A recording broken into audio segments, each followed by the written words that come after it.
Hi everyone. Topic शुरू करने से पहले एक छोटी सी रिक्वेस्ट है कि अगर आप इस चैनल पे नए हैं तो आप इसे सब्सक्राइब कर लीजिए और बेल आइकन को प्रेस कर लीजिए सो दैट जो भी इंफॉर्मेटिव वीडियोस हों आप तक वो ज़रूर पहुंचे।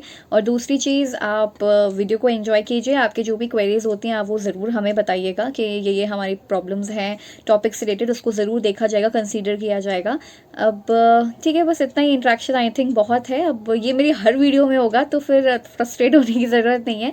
आप क्या कीजिए, अब आप इस टॉपिक को स्टडी कीजिए। Thank you. Hello everyone and I welcome you all on career glow. और आप लोगों को बहुत अच्छे से पता होगा कि हम लोग बीएड का फर्स्ट ईयर कर रहे थे।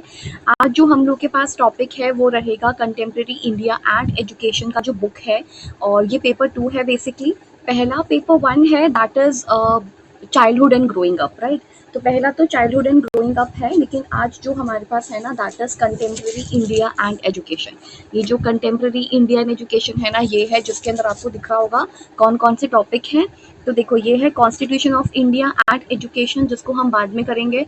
Review of education commission and policies, इसके अंदर ना जितने भी एजुकेशन के रिलेटेड वो हैं, कमिटीज़ हैं, कमीशंस हैं, वो पढ़ेंगे। एंड पॉलिसीज़ पढ़ेंगे कि कौन कौन सी पॉलिसीज़ आई थी।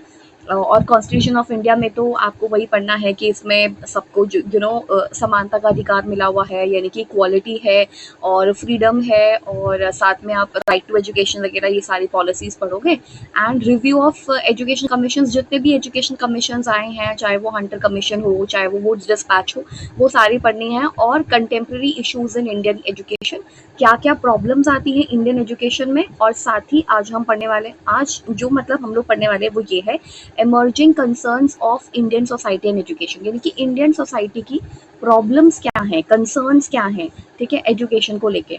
सो emerging concerns of Indian society and education, कि हमारे इंडियन सोसाइटी को लेके, इंडियन एजुकेशन को लेके क्या क्या प्रॉब्लम्स हमें फेस करनी पड़ रही है, क्या क्या क्या कंसर्न्स हैं।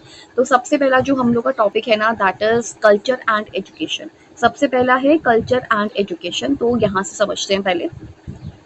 स्क्रीन शायद एकदम दिख रही होगी। Okay, culture and education. सबसे पहली चीज़, कल्चर होता क्या है और एजुकेशन पर उसका क्या इम्पैक्ट पड़ता है या उसका क्या प्रभाव पड़ता है, वो इम्पॉर्टेंट है। तो देखो, सबसे पहले कल्चर का मीनिंग क्या होता है। एक सेकंड, मैं अपने नोट्स निकाल लेती हूँ पहले। हाँ, कल्चर का मीनिंग क्या है। वैसे तो मैंने यहाँ पे सारी चीज़ें लिखी हुई हैं ऑलरेडी, बट इन केस अगर कुछ चीज़ें मिस हो जाती हैं तो उसके लिए मैंने अपने नोट्स बनाए हुए हैं, तो वहीं से देखते हैं। देखो, सबसे पहले कल्चर क्या है, ठीक है, टॉपिक शुरू कर रहे हैं। कल्चर, सबसे पहली चीज़, अगर हम भारतीय संस्कृति की बात करें, इसको हम हिंदी में संस्कृति बोलेंगे, तो अगर हम भारतीय संस्कृति की बात करें या कल्चर की बात करें तो बहुत सिंपल सा चीज़ है यहाँ पे, कि कल्चर का मतलब है, भारतीय संस्कृति में आपको विविधता देखने को मिलेगी। और विविधता का मतलब होता है बहुत ज़्यादा आपको डाइवर्सिटी देखने को मिलेगी। आपको अलग अलग तरह के लोग देखने को मिलेंगे, आपको खान पान अलग देखने को मिलेगा, वेशभूषा अलग देखने को मिलेगी, मतलब जो हमारा कॉस्ट्यूम होता है, जो अटायर होता है, वो डिफरेंट देखने को मिलेगा। खान पान हो गया, हमारी बोली भाषा वगैरह सब में बहुत डिफरेंस है। सो इसको हम कल्चर कहते हैं जो डाइवर्सिफाइड है, यानी कि जिसमें विविधता है बहुत ज़्यादा, डिफरेंसेस है बहुत ज़्यादा। पर ये डिफरेंसेस जो है वो अच्छे हैं, और इन्हीं से मिलकर के भारत जो है वो एकता के सूत्र में बंधा हुआ है, यानी कि वो ऐसे ही यूनाइटेड भी है। तो कल्चर सबसे पहली चीज़ इंपॉर्टेंट है हमारे लिए, कि जो हमारी संस्कृति है, कल्चर है। अगर भारतीय संस्कृति की बात करें तो बहुत सिंपल चीज़ है कि भारतीय संस्कृति के अंदर आपको बहुत सारी विविधता मिल जाएगी, हमारी भाषा में, बोली में, कपड़ों में, परिधान में, सब चीज़ों में। और इसका इम्पैक्ट हमारे एजुकेशन पे पड़ेगा, वो हम आगे देखेंगे। तो ये तो कल्चर है। तो यहाँ पे सिंपल क्वेश्चन आएगा, सिंपल क्वेश्चन पूछा हुआ है, व्हाट इज कल्चर, कि कल्चर क्या है। Describe the relationship between culture and education, यानी कि संस्कृति क्या है, हिंदी में संस्कृति क्या है। तो मैंने आपको बताया कि अगर हम भारतीय संस्कृति की बात करें तो भारतीय संस्कृति में ओपनिंग लाइन्स क्या होंगी, शुरुआती लाइन्स क्या होंगी, कि जो हमारी भारतीय संस्कृति है वो बहुत ज़्यादा विविधताओं भरा देश है भारत में, और वहाँ पे बोली, अलग अलग परिधान और अलग अलग लैंग्वेज वगैरह के लोग रहते हैं। और हम तो जोग्राफिकली भी बहुत डिफरेंट है, मतलब जैसे कि कोई एकदम ठंडे एरिया में रहता है, तो कोई एकदम गर्म एरिया में रहता है, तो कोई बिल्कुल मॉडरेट एरिया में रहता है, कोई पहाड़ों पे रहता है, तो कोई पर्वतों पे, आई मीन नॉट पर्वत, मतलब कोई पहाड़ों पे रहता है, तो कोई मैदानी इलाकों पे रहता है, तो कोई सी के साइड में रहता है, मतलब जैसे बोलते हैं ना कि समुद्र के किनारे बहुत सारे जो घर वगैरह बने होते हैं वहाँ पर रहता है। तो कहने का मतलब है ये कल्चर है, हमारी संस्कृति है। सिमिलरली यहाँ पर जो संस्कृति का मतलब है ना, वो कुछ और बताया हुआ है, क्योंकि इसका अर्थ बहुत ज़्यादा व्यापक है, ठीक है। तो यहाँ पे लिखा है इसका अर्थ व्यापक है, ठीक है। इंग्लिश में what is culture, simple question. Describe relationship between culture and education, culture और एजुकेशन के बीच में जो वो आता है, जो रिलेशनशिप है वो बताओ। एंड संस्कृति क्या है, शिक्षा संस्कृति का क्या संबंध है, सिंपल क्वेश्चन है। इसका अर्थ व्यापक है, यानी कि बहुत ज्यादा ब्रॉड मीनिंग है, और इसका मतलब होता है संस्कार, यानी कि इट मीन्स आपके संस्कार यानी कि मैनर्स, ठीक है, इट मीन्स मैनर्स।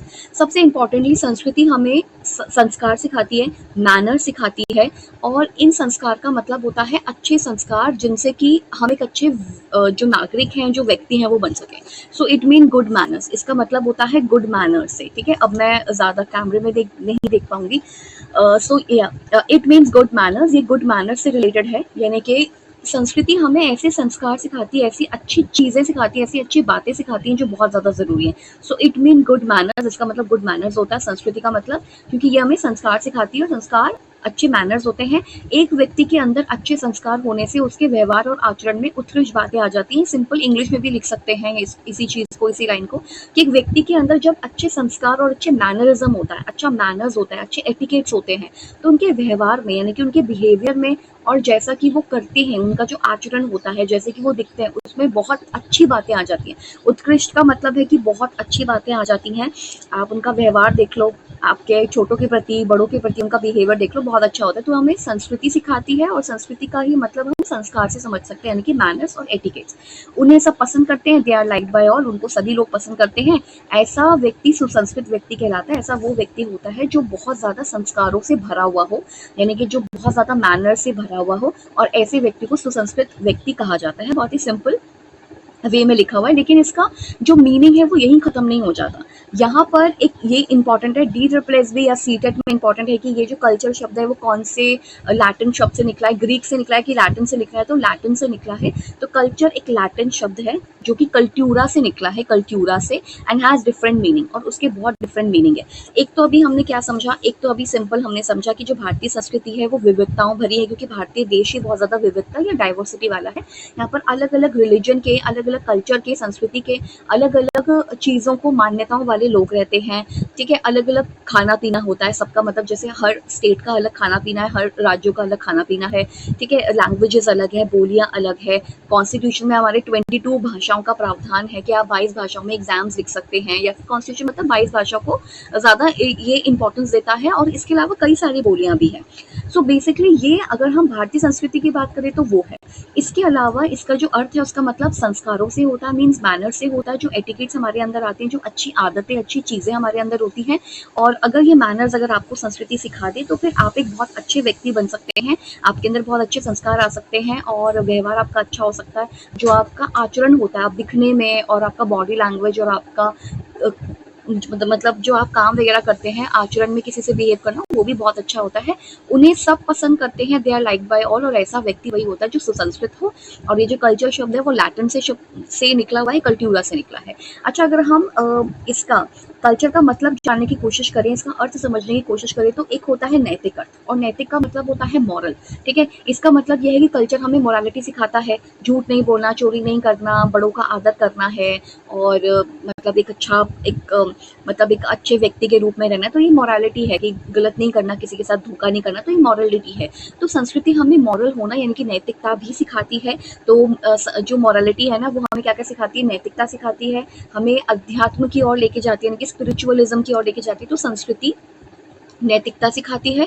तो यानी कि संस्कृति का अर्थ कहीं ना कहीं नैतिक शिक्षा से भी है, मतलब वो मॉरलिटी से भी जुड़ी हुई है। कल्चर आपको मॉरलिटी सिखाता है, नैतिकता सिखाता है, और उसी नैतिकता से आपके अंदर बहुत सारे अच्छे आचरण आते हैं कि दूसरों को आदर करना है, छोटों को अच्छे से देखना है, करुणा के भाव से देखना है, कंपैशन से देखना है, या फिर आपको उनकी भी इज्जत करनी है, क्योंकि वो भी एक इंडिविजुअल है, राइट। सो उस एक मॉरल अर्थ हो गया, जिसमें स्पिरिचुअलिज्म तक आपको लेके जाता है। जो कल्चर होता है नैतिकता सिखाता है, और आपका बुद्धि का जो है विकास करता है, वो कॉग्निटिव डेवलपमेंट भी करता है, आपका बौद्धिक विकास करता है। अगर मैं साहित्यिक अर्थ में समझूं किसको, कल्चर को साहित्यिक अर्थ में समझूं, तो साहित्यिक का मतलब क्या होता है कि लिटरेचर, लिटरेचर यानी कि इतिहास हमें बताता है कि हमारे कल्चर में क्या क्या चीजें थी, और ये आपको कलात्मक चीजें बताता है, मतलब आर्टिस्टिक चीजें, जैसे कि चाहे हमारा कोई इंफ्रास्ट्रक्चर हो गया हो, चाहे आर्किटेक्चर हो, मतलब भवन निर्माण हम पहले कैसे करते थे, पहले के मंदिर कैसे होते थे। सो कल्चर हमें ये भी बताता है कि हमारे पहले के पूर्वज क्या क्या हमारे लिए छोड़ के गए हैं, और क्या वो कलात्मक दृष्टि से चीजों को बनाते थे, जो कि आज भी बहुत अच्छे अच्छे से बनी हुई हैं। बहुत सारे ऐसे मंदिर हैं, बहुत सारी ऐसी चीज़ें जो पुरानी बनी हुई हैं और बहुत ही ठोस रूप में बनी हुई हैं। आजकल तो हम कुछ भी निर्माण करते हैं, वो बिल्डिंग धराशायी हो सकती है, गिर सकती है, बट पुराने जो मंदिर होते थे, पुराने जो जगहें होती थी, चाहे वो खंडर ही क्यों ना हो, जिनको हम खंडर कह रहे हैं, वो भी बहुत मजबूती से बने होते थे।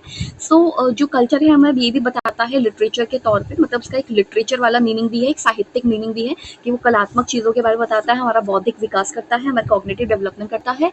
और समाजशास्त्री यानी कि सोशियोलॉजिस्ट की माने तो जो संस्कृति है वो हमें गुण, आदत और प्रथा सिखाती है, क्योंकि हम एक समाज के अंदर रहते हैं और समाज में हम ये सारे गुण सीखते हैं, हमारे अंदर कुछ क्वालिटीज़ आती हैं, हैबिट्स फॉर्मेशन होती हैं, हम प्रथाओं, बहुत सारी रीति रिवाजों को भी मानते हैं कल्चर के अंदर, राइट। तो ये था हमारा कल्चर। इसमें हमने सिर्फ कल्चर का मीनिंग पढ़ा है, ठीक है। कल्चर कौन से शब्द से निकला है, लैटिन के कौन से शब्द से निकला, कल्ट्यूरा से निकला है, इसका क्या अर्थ है। अगर हम कह रहे हैं कि इसका बहुत ही ब्रॉड मीनिंग है, तो हमने इसका ब्रॉड मीनिंग देखा कि कल्चर नैतिकता यानी कि मॉरलिटी से भी जुड़ा हुआ है। कल्चर जो है वो साथ ही साथ आपके मॉरलिटी से जुड़ा है, एंड ऐतिहासिक जो हमारा साहित्य होता है उससे जुड़ा है, और समाज जो होता है हमारा समाजशास्त्री, यानी कि वो पॉइंट ऑफ व्यू भी है कि समाज से जुड़ा है। कल्चर हमें बहुत कुछ सिखाता है, उठना बैठना, लोगों के साथ बातें करना, अच्छी आदतें वगैरह, ये सब सिखाता है। फिर आता है एजुकेशन एंड कल्चर। ये तो सिर्फ था कल्चर एंड एजुकेशन में, सिर्फ हमने कल्चर की बात करी, अभी हम एजुकेशन एंड कल्चर पढ़ेंगे। तो एजुकेशन एंड कल्चर में क्या है यहाँ पे, सबसे पहली चीज एजुकेशन और कल्चर का रिलेशनशिप कैसा है। तो यहाँ पे हम पढ़ रहे हैं रिलेशनशिप, यानी कि संबंध पढ़ रहे हैं। तो देखो बहुत ही गहरा संबंध है, यहाँ पे लिखा भी है घनिष्ठ संबंध है, और बहुत ही डीप रिलेशनशिप है, एक दूसरे के ऊपर ये डिपेंडेंट है एक तरीके से। देखो सबसे पहली चीज जो हमारी एजुकेशन होती है ना, एजुकेशन कल्चर को बहुत आगे तक लेके जा सकती है। अगर हम एजुकेटेड होंगे तो हम अपने कल्चर को बचा के रखेंगे और आगे लेके जाएंगे। तभी यहाँ पे लिखा है बहुत ही घनिष्ठ संबंध है। तो यहाँ पे लिखा है घनिष्ठ संबंध शिक्षा से है, संस्कृति पनपती है। यानी कि अगर आप एजुकेट किसी को करोगे ना, अगर आप किसी को शिक्षित करोगे, शिक्षा दोगे, तो वो संस्कृति को अपनी संस्कृति को आगे लेके जाएगा, उसको पनपने देगा, उसको और मौका देगा कि वो आगे जा सके। जो संस्कृति है वो आगे पहुंच सके। कैसे, जनरेशन टू जनरेशन पहुंचते हैं। जैसे कि नानी ने अपनी बेटी को, नानी ने मम्मी को बताया, मम्मी ने फिर हमको बताया, फिर हम आगे बताएंगे इसी चीज को, अपनी संस्कृति को। वैसे ही दादाजी ने पिताजी को बताया होंगी कुछ चीजें अपनी संस्कृति से रिलेटेड, और पिताजी ने फिर आगे अपने बच्चों को बताई होंगी, और उसके बाद वो बच्चे आगे उस चीज को ट्रांसफर करेंगे। सो अगर आप एजुकेटेड नहीं होंगे तो आप अपने कल्चर को भूलते चले जाएंगे, उसको छोड़ देंगे और उसको आगे लेके नहीं जाएंगे। सो एजुकेशन एंड कल्चर का बहुत इंपॉर्टेंट रिलेशन होता है, घनिष्ठ संबंध है, बहुत ही डीपर इम्पैक्ट है, मतलब बहुत ही डीपर रिलेशनशिप है। संस्कृति एजुकेशन की वजह से पनपती है, सुरक्षित भी रहती है। यानी कि अगर हम एजुकेट होंगे तो हम अपनी संस्कृति की चीज़ों को, धरोहरों को बचाएंगे, हेरिटेजेस को बचाएंगे। अब देखो अगर आप एजुकेटेड नहीं होंगे तो मैं किसी भी क्या बोलते हैं, किसी भी भारतीय चीज़ को कुछ भी होने दूंगी, ठीक है। जैसे मान लो कि, तो मतलब जैसे बोला जाता है कि आप अगर भारत के सिटीजन हैं तो आपकी भी कुछ ड्यूटी बनती है कि आप भारत की जितनी भी चीज़ें हैं, जो भी हमारी धरोहर है, जो भी हेरिटेजेस है, जो भी ऐतिहासिक तौर पे जो भी हमारे मॉन्यूमेंट्स वगैरह, आप उसको नुकसान नहीं पहुंचाओगे, उसको क्षति नहीं पहुंचाओगे। कोई मूर्ति वगैरह है तो उसको क्षति नहीं पहुंचाओगे। ये एजुकेशन नहीं होगी तो फिर क्षति पहुंचेगी, और क्षति पहुंचेगी तो हमारा जो कल्चर है, हमारा जो हेरिटेज है वो खोता चला जाएगा। तो इसलिए एजुकेशन कि अगर आप एजुकेटेड हैं तो आप अपने कल्चर को बचाओगे। तो इसलिए एजुकेशन और कल्चर का घनिष्ठ संबंध होता है। संस्कृति फलती फूलती है, पनपती है, इसको कहते हैं फ्लरिश होती है, यानी कि इस्टेब्लिश हो जाती है। संस्कृति सुरक्षित रखती है, मतलब एजुकेटेड अगर कोई होगा तो संस्कृति को प्रिजर्व करेगा, सुरक्षित रखेगा, ठीक है। प्रिजर्व या कंजर्वेशन कहते हैं, सुरक्षित रखना, उसको संरक्षित करेगा। और संस्कृति हमें सिखाती है व्यवहार। देखो संस्कृति हमें अच्छी आदतें सिखाती है, व्यवहार सिखाती है, हमारा मार्गदर्शन करती है, हमें गाइड करती है, हमें नैतिकता सिखाती है। और एक देश की संस्कृति दूसरे देश को संदेश भी दे सकती है। मतलब एक देश की संस्कृति के अंदर यदि कहा गया है कि हम लोग वायलेंस नहीं करेंगे, हम लोग अहिंसक रहेंगे, तो यही वाला मैसेज जो है वो बाकी देशों को भी जाएगा कि उनके यहाँ पे ऐसा कल्चर है कि वो लोग जैसे सबसे मतलब ऐसे अटैक वगैरह नहीं करेंगे, या फिर वो अहिंसक रहेंगे, हम भी अच्छे से ही रहें और अपने नेबर को परेशान ना करें। तो एक मतलब संदेश एक देश का दूसरे देश को पहुंचेगा, उसकी संस्कृति कैसी है उस बारे में पहुंचेगा। तो संस्कृति, तो क्या पता चला कि जो एजुकेशन होती है, जो एजुकेशन यानी कि जो शिक्षा है, वो संस्कृति से उसका बहुत गहरा संबंध होता है, डीप रिलेशनशिप होता है, घनिष्ठ संबंध होता है। शिक्षा से संस्कृति चलती है और संस्कृति ही शिक्षा के ऊपर भी प्रभाव डालती है, मतलब दोनों एक दूसरे के ऊपर को प्रभावित करते हैं। शिक्षित अगर आप किसी व्यक्ति को करोगे तो वो अपनी संस्कृति को फलने देगा, फूलने देगा, पनपने देगा, वो उसको सुरक्षित रखेगा। संस्कृति हमें व्यवहार सिखाती है कि कैसे व्यवहार करना है, हमारा गाइड करती है, हमें मार्गदर्शन देती है, नैतिकता सिखाती है, और एक देश की संस्कृति का जो संदेश होता है वो दूसरे देश की संस्कृति तक भी पहुंचता है या दूसरे देश को पता चलता है। फिर आता है impact of education on culture, यानी कि क्या इम्पैक्ट है एजुकेशन का कल्चर के ऊपर, ठीक है। यानी कि एजुकेशन कैसे कल्चर को प्रभावित करती है, शिक्षा का संस्कृति पर प्रभाव, यानी कि आप कैसे लोगों को शिक्षित करें कि लोग अपनी संस्कृति को बचाएं, या फिर मतलब पढ़े लिखे अगर होंगे ना, कोई भी अगर व्यक्ति पढ़ा लिखा होगा तो उसकी मतलब उसका संस्कृति पे क्या प्रभाव होगा, शिक्षा का क्या प्रभाव होता है संस्कृति पे। तो पहला लिखा है, अगर आप शिक्षित होंगे तो सिंपल सी बात है, आप अपने प्राकृतिक परिवेश के साथ समायोजन करेंगे, आप एडजस्ट करेंगे, ठीक है, एडजस्टमेंट करेंगे अपने नेचुरल एनवायरनमेंट के साथ, जो भी आपका प्राकृतिक परिवेश है। प्राकृतिक परिवेश में सिर्फ यही सब नहीं आता, बादल, हवा, है ना, धूप वगैरह, ये सब नहीं आता। मतलब प्राकृतिक का मतलब है कि आप अपने आसपास के लोगों के साथ अच्छा समायोजन करेंगे, और संस्कृति जो है आपको उनके साथ बातें करना सिखाएगी, उठना बैठना सिखाएगी, रिस्पेक्ट करना सिखाएगी, ऑनर करना सिखाएगी, आपके अंदर गरिमा भी लेकर के आएगी। तो इसलिए एडजस्ट करेगी वो आपको नेचुरल एनवायरनमेंट के साथ। और जो मैंने ग्रीन कलर से अंडरलाइन किया ना, ये तो लिखने ही लिखने की शिक्षा का प्रभाव ये पड़ता ही है कि अगर आप शिक्षित होंगे, पहली चीज तो आप अपने कल्चर को कंटिन्यू रखोगे। अगर आप शिक्षित होंगे तो आप अपने कल्चर की निरंतरता को बनाए रखोगे, यानी कि संस्कृति को निरंतरता के साथ रखोगे, यानी कि कंटिन्यू करोगे, generation to generation pass on करोगे अपनी जो भी परंपरा है, जो भी आपकी रीतियां, यानी कि जो भी आपके कल्चर के अंदर चीजें हैं, आप उसको आगे वाली जनरेशन को ट्रांसफर करोगे, क्योंकि आप चाहते हो कि आपका जो कल्चर है वो कंटिन्यूटी में चले। तो इसलिए अगर आप एजुकेटेड होंगे तो आप अपने कल्चर को निरंतरता दोगे, यानी कि बनाए रखोगे, आप कल्चर को प्रमोट करोगे, उसका प्रचार प्रसार करोगे। लेकिन प्रचार प्रसार करने के लिए आपको अपनी संस्कृति को, अगर आपकी संस्कृति में कुछ दिक्कतें हैं तो आप उसको सुधारोगे भी, समय के साथ साथ बहुत सारे चेंजेस करने होते तो आप चेंजेस भी करोगे, और आप उसका विकास करोगे, सुधार करोगे, यानी कि उसमें अमेंडमेंट्स करोगे, जरूरत पड़ेगी तो आप उसको सुधारोगे और आप उसका विकास करोगे। और निरंतर विकास व नए तत्वों का समावेश होता रहेगा, यानी कि आपके जो कल्चर है ना वो रुकी हुई नहीं होनी चाहिए, आपके कल्चर में कुछ ना कुछ नए तत्वों को ऐड होना चाहिए, क्योंकि तभी तो इससे संस्कृति जिंदा रहती है। तो अगर सुधार की जरूरत है तो सुधार होगा, आप ही लोग करोगे, अपने कल्चर को प्रमोट करोगे, सुधार करोगे, प्रचार करोगे।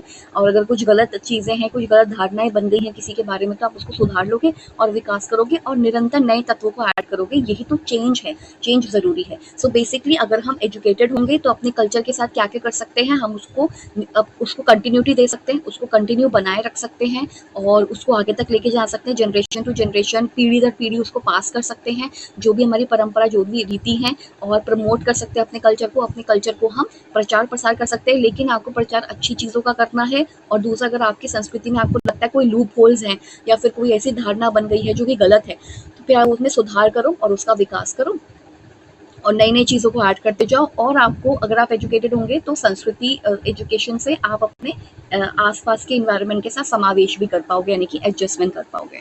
नेक्स्ट आता है ये, अब नेक्स्ट क्या है, ओके, अब नेक्स्ट है एजुकेशन एंड कल्चर के अंदर सोशलाइजेशन। ये भी सेम चीज हो रही है कि एजुकेशन कल्चर के लिए क्या क्या करता है। तो पहले क्या बताया, एजुकेशन कल्चर को सबसे पहले कंटिन्यू बना के रखता है, यानी कि निरंतरता प्रदान करता है कि आप पीढ़ी दर पीढ़ी उसको पास करोगे। और उसके अलावा जो आपका कल्चर है वो उसको प्रमोट, मतलब एजुकेशन होगा, एजुकेटेड होंगे तो आप अपने कल्चर को प्रमोट करोगे, उसका प्रचार प्रसार करोगे। एंड एक और चीज है, शायद मैंने यहाँ पे टिक करना भूल गई हूँ, एक सेकेंड, आप कंजर्व करोगे, सॉरी एक सेकेंड, ठीक है, आप कंजर्व करोगे, आपको कंजर्व करना है अपने कल्चर को। अगर आप पढ़े लिखे होंगे ना तो आप अपने कल्चर को पक्का संरक्षण प्रदान करोगे। और इसी के लिए ये कहते हैं राधा कृष्णन कमेटी, जैसे मैं आपको सेकंड वाला बता रही हूँ, राधा कृष्णन रिपोर्ट जो है वो भी यही कहती है कि आप अपने कल्चर का संरक्षण करो, ये बहुत जरूरी है। और नेहरू जी ने भी बोला है, must help in preserving the vital element of our heritage, यानी कि जो आपका एजुकेशन है, अगर आप एजुकेटेड है ना तो आप पक्का अपने जो हेरिटेज है, अपनी जो राष्ट्रीय धरोहर है उसको बचाने में जरूर आप सहायता प्रदान करोगे। दूसरा, जो एजुकेशन होता है वो हमको सोशलाइजेशन प्रदान करता है, और एजुकेशन की वजह से अगर आप एजुकेटेड होंगे तो आप जो सोशलाइज हो रहे हैं ना, मतलब आप समाज के साथ जो उठना बैठना कर रहे हैं, तो उसमें आप अपने संस्कृति के तत्वों को ऐड करोगे, जिसके अंदर कुछ अच्छी आदतें होंगी, कुछ अच्छे विचार होंगे, और यहाँ पे ना कुछ ऐसी चीजें लिखी हैं कि कुछ ऐसी चीजें भी आप अपनी संस्कृति से ग्रहण करते हो जो केवल एक विशिष्ट लोगों के लिए होती है। क्या पता वो विशिष्ट लिंग के लिए हो, मतलब कोई पर्टिकुलर जेंडर के लिए ही हो, ठीक है, या फिर वो वैकल्पिक भी हो सकती है कि जो मानना चाहता है मान ले, जो नहीं मानना चाहता वो ना माने, ठीक है। तो ये भी है कि एजुकेशन का प्रभाव हमारे समाजीकरण पे भी पड़ता है, और समाजीकरण में पड़ता है तो हम अपने संस्कृति की चीजों को भी अपने समाजीकरण का हिस्सा बनाते हैं, ऐड करते हैं, सोशलाइज होते हैं। फिर आता है डेवलपमेंट ऑफ पर्सनैलिटी। ये तो सभी चीजों के साथ जाएगा कि जो आपका कल्चर है, जो एजुकेशन है, वो आपकी पर्सनैलिटी को डेवलप करता है, ठीक है। यहाँ पर एक चीज लिखा है कि यदि वेस्ट का कोई व्यक्ति है, अब वेस्ट का मतलब क्या है, अब देखो वेस्टर्न या वेस्ट अगर आपको नहीं पता है तो वेस्ट का मतलब होता है यूरोप, यूरोपियन कंट्रीज हो गई, ठीक है, यूरोपियन कंट्रीज हो गई या फिर अमेरिकन कंट्रीज हो गई, ये जितनी भी कंट्रीज है ना ये वेस्ट वाली है, ठीक है, इनको वेस्टर्न कंट्रीज बोलेंगे। तो वेस्टर्न कंट्री की जो संस्कृति है, जिसको हम पाश्चात्य संस्कृति कहते हैं, यानी कि वेस्टर्न पाश्चात्य संस्कृति यानी कि वेस्टर्न कल्चर कहते हैं, उस वेस्टर्न कल्चर का प्रभाव उस वेस्ट के व्यक्ति पर पड़ेगा। सिमिलरली इंडिया की जो संस्कृति है, भारतीय संस्कृति का प्रभाव भारतीय व्यक्ति के ऊपर पड़ेगा। तो संस्कृति का प्रभाव हमेशा पड़ता है, आप कितने भी पढ़े लिखे हो जाओ, आपकी इंडिया की जो संस्कृति है, यदि आप इंडिया में रहते हैं तो इंडिया की संस्कृति का प्रभाव आप पे जरूर पड़ेगा, ठीक है। तो आपका पर्सनैलिटी को डेवलप करता है। दूसरा, western and Indian culture imprint, तो मैंने वही चीज लिखी है कि वेस्टर्न के व्यक्ति के ऊपर वेस्ट का प्रभाव ज्यादा पड़ेगा, और इंडिया के ऊपर, इंडियंस के ऊपर इंडिया की संस्कृति का ज्यादा प्रभाव पड़ेगा, वो ज्यादा छाप देखने को मिलेगी हमको। एंड हमारा कॉग्निटिव डेवलपमेंट यानी कि दिमाग का विकास भी संस्कृति करेगी। इमोशनल की किसी से कैसे बात करनी है, इमोशंस के बारे में भी गवर्नमेंट कह रही हूँ, इमोशंस के बारे में भी जो कल्चर है वो हमें सिखाएगा कि किस तरीके से आपको बड़ों से बात करनी, किस तरीके से छोटों से बात करनी है, और कब आपको गुस्सा नहीं करना है, कैसे गुस्सा कंट्रोल करना है, ये भी सिखाता है। और साइकोलॉजी भी, यानी कि आपका मानसिक, आपका जो आपका मनोविज्ञान है, जो आपका साइकोलॉजी है वो कैसा होगा, मतलब इंडियन पीपल की साइकोलॉजी चीज़ों को लेकर के कैसी होती है, और अपने रिलेशंस को लेकर कैसी होती है, वेस्ट की अपने कल्चर को लेकर के क्या साइकोलॉजी रहती है लोगों की, वो सब चीज़ें सोशलाइजेशन एंड मॉरल यानी कि हमारा नैतिक विकास भी करता है। फिर न्यू कल्चरल पैटर्न का मतलब है कि कल्चर जो है नया नया पैटर्न लेकर के आना चाहिए, उसके अंदर वो एकदम स्टैग्नेंट नहीं होना चाहिए कि रुक गया है ना, उसकी वो समय के साथ उसमें बदलाव आने चाहिए। हस्तांतरण, हस्तांतरण का मतलब होता है जनरेशन टू जनरेशन पास करने के अलावा, जनरेशन टू जनरेशन मतलब पीढ़ी दर पीढ़ी अपने जो कल्चर के तत्व हैं उनको पास करने के अलावा उसमें परिवर्तन भी लाती है, उसमें चेंज भी करती है, क्योंकि चेंज अच्छा है, चेंज इंपॉर्टेंट है, ठीक है। तो अभी तक हमने ये चीज़ें पढ़ ली, एक लास्ट है, उसके बाद ये कल्चर वाला टॉपिक खत्म हो जाएगा। बहुत अच्छे से समझाया है ये मैंने, ठीक है। सो या इसके बाद ना हम इसको रिवाइज भी कर लेंगे, और अगर कुछ रह जाएगा तो वो भी देख लेंगे, ठीक है। फिर आता है impact of culture on education, यानी कि कल्चर का एजुकेशन के ऊपर क्या इम्पैक्ट पड़ता है। अभी हमने पढ़ा था कि आप एजुकेटेड होंगे तो कल्चर को क्या करोगे, प्रिजर्व करोगे, यानी कि बचाओगे, संरक्षण प्रदान करोगे, उसे कंटिन्यूटी प्रदान करोगे, निरंतरता प्रदान करोगे, और साथ ही में आप उसको क्या करोगे, कंजर्वेशन करोगे, प्रिजर्वेशन करोगे, कंटिन्यूटी प्रदान करोगे, एंड क्या करोगे, एक और पॉइंट था ना इसके अंदर जो इम्पोर्टेंट था, जो मैंने टिक किया था, ओफो, एक सेकेंड, हाँ, उसको प्रमोट करोगे, ठीक है। तो ये चीजें इंपॉर्टेंट, ये तीन तो है ही इंपॉर्टेंट, बाकी अपनी मर्जी से कोई भी पॉइंट आप लिख सकते हो। तो फिर आता है कल्चर का क्या इम्पैक्ट पड़ता है एजुकेशन पे। देखो जैसा कल्चर होगा एजुकेशन पर भी वही चीज देखने को मिलेगी।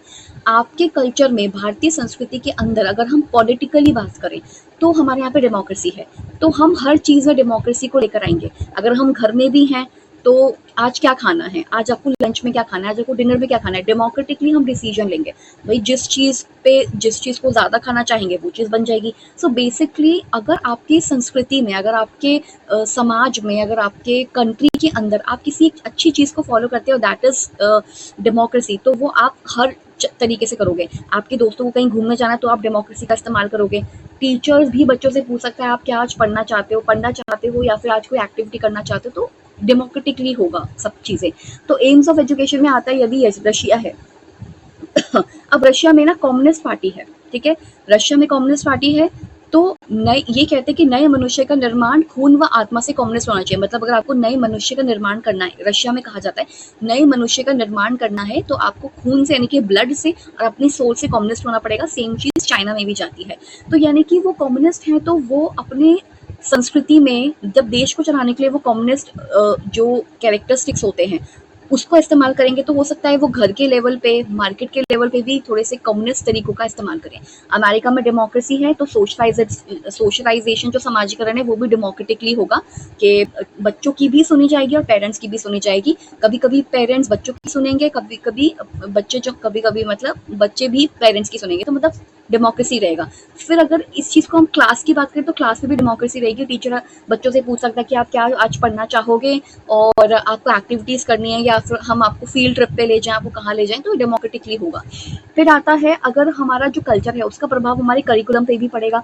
अब देखो हमारा करिकुलम जो है, हमें अपने करिकुलम में अच्छी बातें भी सिखाई जाती है, नैतिक शिक्षा सिखाई जाती है। बच्चों के पास ऐसी बहुत सारी स्टोरीज होती हैं बच्चों को जो मॉरलिटी सिखाती है, जो मॉरलिटी सिखाती है कि दूसरों की हेल्प करना है, सबसे रिस्पेक्ट से बात करनी है, धन का व्यय नहीं करना है, यानी कि धन को अननेसेसरी खर्च नहीं करना है, पैसों को अननेसेसरी खर्च नहीं करना है। तो ऐसी बहुत सारी हमारे करिकुलम के अंदर छोटे बच्चों के पास ऐसी बहुत सारी स्टोरीज होती हैं, बहुत सारी ऐसी पोएम्स होती हैं, और इवन 10th क्लास तक भी हमारे करिकुलम के अंदर हमें पेट्रोटिज्म सिखाया जाता है। हमें क्यों नेशनलिज्म इन इंडिया पढ़ाते हैं, हमें क्यों 1857 का रिवोल्ट पढ़ाते हैं, सो दैट हमारी संस्कृति के अंदर वो चीज़ें हैं, हमारे भारत देश में वो चीज़ें हुई हैं, तो हमारे करिकुलम का पार्ट भी है। सो आप पढ़ो कि नेशनलिज्म भी इम्पॉर्टेंट है, राष्ट्र के लिए आपका प्रेम भी बहुत ज़्यादा ज़रूरी है, और आपको कई तरह के अपने ड्यूटीज़ भी पता चलती हैं। सो आपकी संस्कृति का प्रभाव आपके करिकुलम पर भी पड़ता है। ठीक है, संस्कृति मूल्यों पर निर्भर करती है, संस्कृति मूल्यों पर निर्भर करती है, यानी कि आपका करिकुलम में जो संस्कृति के मूल्य होते हैं वो भी आपको सिखाए जाते हैं। ठीक है, मेथड्स ऑफ टीचिंग, और एक चीज़ और है कि आपको टीचर सेंटर, पहले तो टीचर सेंटर होते थे, गुरु ने टीचर ने जो कह दिया वही सही नॉलेज का हिस्सा होता था, बच्चों को कुछ नहीं करने देते थे और उनको ठूसने और रटाने पे फोकस करते थे कि उनको ठूस दिया उनके दिमाग में और रटा दिया, उनको क्रैम करवा दिया कि बस इसको मगअप करके आ जाओ, क्रैम करके आ जाओ। बट आज लर्नर सेंटर है, that is according to age, आप बच्चों को पढ़ाओगे, और साथ ही लर्नर सेंटर की बात होगी, यानी कि आप बच्चों से पूछोगे कि आपको आज क्या करवाना है या आप आज क्या करने के इच्छुक हैं, आप उनके इंटरेस्ट को, उनकी रुचियों को, उनकी एबिलिटीज के हिसाब से चलोगे, उनके एज के अकॉर्डिंग चलोगे। सो बेसिकली मेरे कहने का मतलब ये है कि जो हमारा कल्चर है वो हमें, हमारे कल्चर या हमारी भारतीय संस्कृति में अगर यदि डेमोक्रेसी है तो हम हर क्षेत्र में डेमोक्रेसी लेकर आएंगे और बच्चों को डेमोक्रेसी पढ़ाएंगे भी। ठीक है, अगर हमारे कल्चर के अंदर अच्छी आदतें हैं कि जैसे सुबह उठना है, ठीक है, बड़ों का आदर करना है, तो ये चीज़ हमें अपने एजुकेशन पे भी देखने को मिलेगी कि हम अपने टीचर की रिस्पेक्ट करेंगे और अपने आसपास का जो अपना पीयर होता है, पीयर ग्रुप होता है, यानी कि अपने दोस्तों के साथ भी अच्छा बिहेव करेंगे, धोखा नहीं देंगे। तो कल्चर का इम्पैक्ट एजुकेशन पे भी पड़ता है, और एजुकेशन हमें बहुत कुछ चीज़ें सिखाती है, चाहे वो हमें स्टोरीज के माध्यम से सिखाए, चाहे वो हमें कोई इंसिडेंट के माध्यम से सिखाए। ठीक है, करिकुलम पर प्रभाव पड़ता है, और मेथड्स ऑफ टीचिंग चेंज हुए हैं। पहले जो मेथड्स से बड़े फ्लेक्सिबल मेथड्स नहीं हुआ करते थे कि मतलब टीचर की ही सुनते जाओ, बच्चे को कोई मौका नहीं मिलता था। दूसरा, संस्कृति हमें डिसिप्लिन सिखाती है, तो वो डिसिप्लिन को हमारे एजुकेशन में भी ऐड करता है, और लोकतंत्र, यानी कि लोकतंत्र के हिसाब से चलते हैं, वोटिंग वगैरह के हिसाब से, तो आप कोई भी डिसीजन वोटिंग के तौर पे ले सकते हो। और दूसरा मूल्य विशेष संस्कृति, और मतलब दूसरा एक तो ये विशेष संस्कृति के बजाय ना ये विश्व संस्कृति है। ठीक है, विश्व का मतलब ये, सॉरी, विश्व संस्कृति नहीं, विशेष ही संस्कृति होगा मेरे ख्याल से। मैंने इसको क्या लिखा है, हाँ, ये विश्व संस्कृति है। ठीक है, दिस इज विश्व संस्कृति। ये विश्व संस्कृति का मतलब है वर्ल्ड की कल्चर। ठीक है, डिसिप्लिन आप सीखोगे अपने मतलब हर हर जो संस्कृति होती है वो आपको डिसिप्लिन तो सिखाती ही है, राइट, आपको अनुशासन में तो लाती है। तो संस्कृति अनुशासन सिखाती है, सुबह उठना है, पूजा पाठ करनी है, एक एक रूटीन है, तो आपको सिखाएगा, जो कि आप अपने एजुकेशन में भी ऐड करोगे, सुबह उठना है, पढ़ना है, इतने घंटे पढ़ना है। Not influence on text book, हमारी संस्कृति का टेक्स्ट बुक पे भी प्रभाव पड़ता है, जो मैंने आपको बताया कि जो स्टोरीज होती हैं उसमें नैतिक मूल्यों का विकास करा जाता है बच्चों का। और मॉडल्स ऑफ स्कूल का मतलब है प्रतिमान, यानी कि जो हमारे स्कूल के मॉडल होंगे और हमारे स्कूल के अंदर जो भी एक्टिविटी हो रही होगी ना, वो हमारे कल्चर से रिलेटेड होगी। क्यों बच्चों को राखी कंपटीशन करवाया जाता है, क्यों राखी पर बच्चों को जो सैनिक लोग होते हैं, सोल्जर्स होते हैं, उनके लिए कार्ड बनाने के लिए दिया जाता है। अब स्कूल पोस्ट करता है उनको या नहीं करता है, जिनके सोल्जर्स के कोई बहन वगैरह नहीं होती हैं, बट कार्ड वो बनवाते हैं हमसे, और राखी कंपटीशन भी होता है। तो हमारी जैसे संस्कृति होगी उसका प्रभाव हमारे स्कूल पर भी देखने को मिलेगा।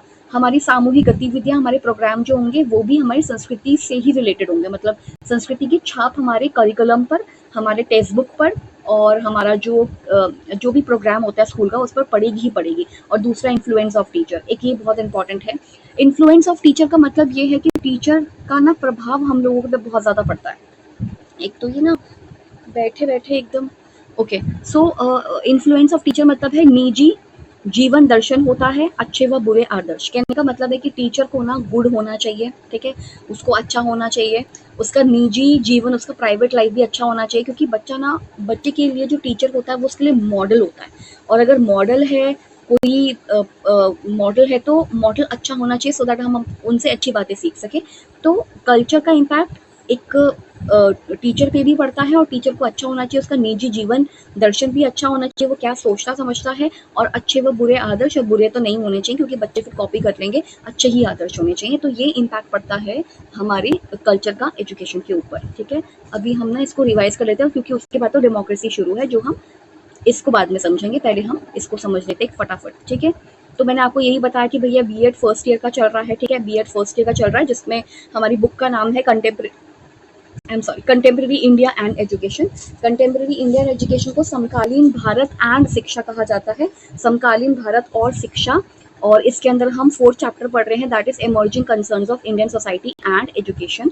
और हमने कल्चर एंड एजुकेशन को देखा, इसका क्वेश्चन देख लिया कि सिंपल क्वेश्चन है कि कल्चर क्या है, कल्चर और एजुकेशन का क्या रोल होता है। तो कल्चर का बहुत ही ब्रॉड मीनिंग होता है, इसका मतलब संस्कार से होता है, जो हम अच्छी आदतें सीखते हैं, अच्छे मैनर सीखते हैं। अगर वो भी चीज़ किसी व्यक्ति में आ जाए तो वो सबसे सुसंस्कृत व्यक्ति है, सबसे बढ़िया व्यक्ति होगा, उसको सब लोग पसंद करेंगे, they are like by all, ठीक है। कल्चर जो शब्द है वो कल्ट्यूरा से निकला है, कल्चर के अलग अलग मीनिंग है, मॉरल मीनिंग भी है कि कल्चर हमें मॉरलिटी सिखाता है, अच्छा बुरा में समझ सिखाता है।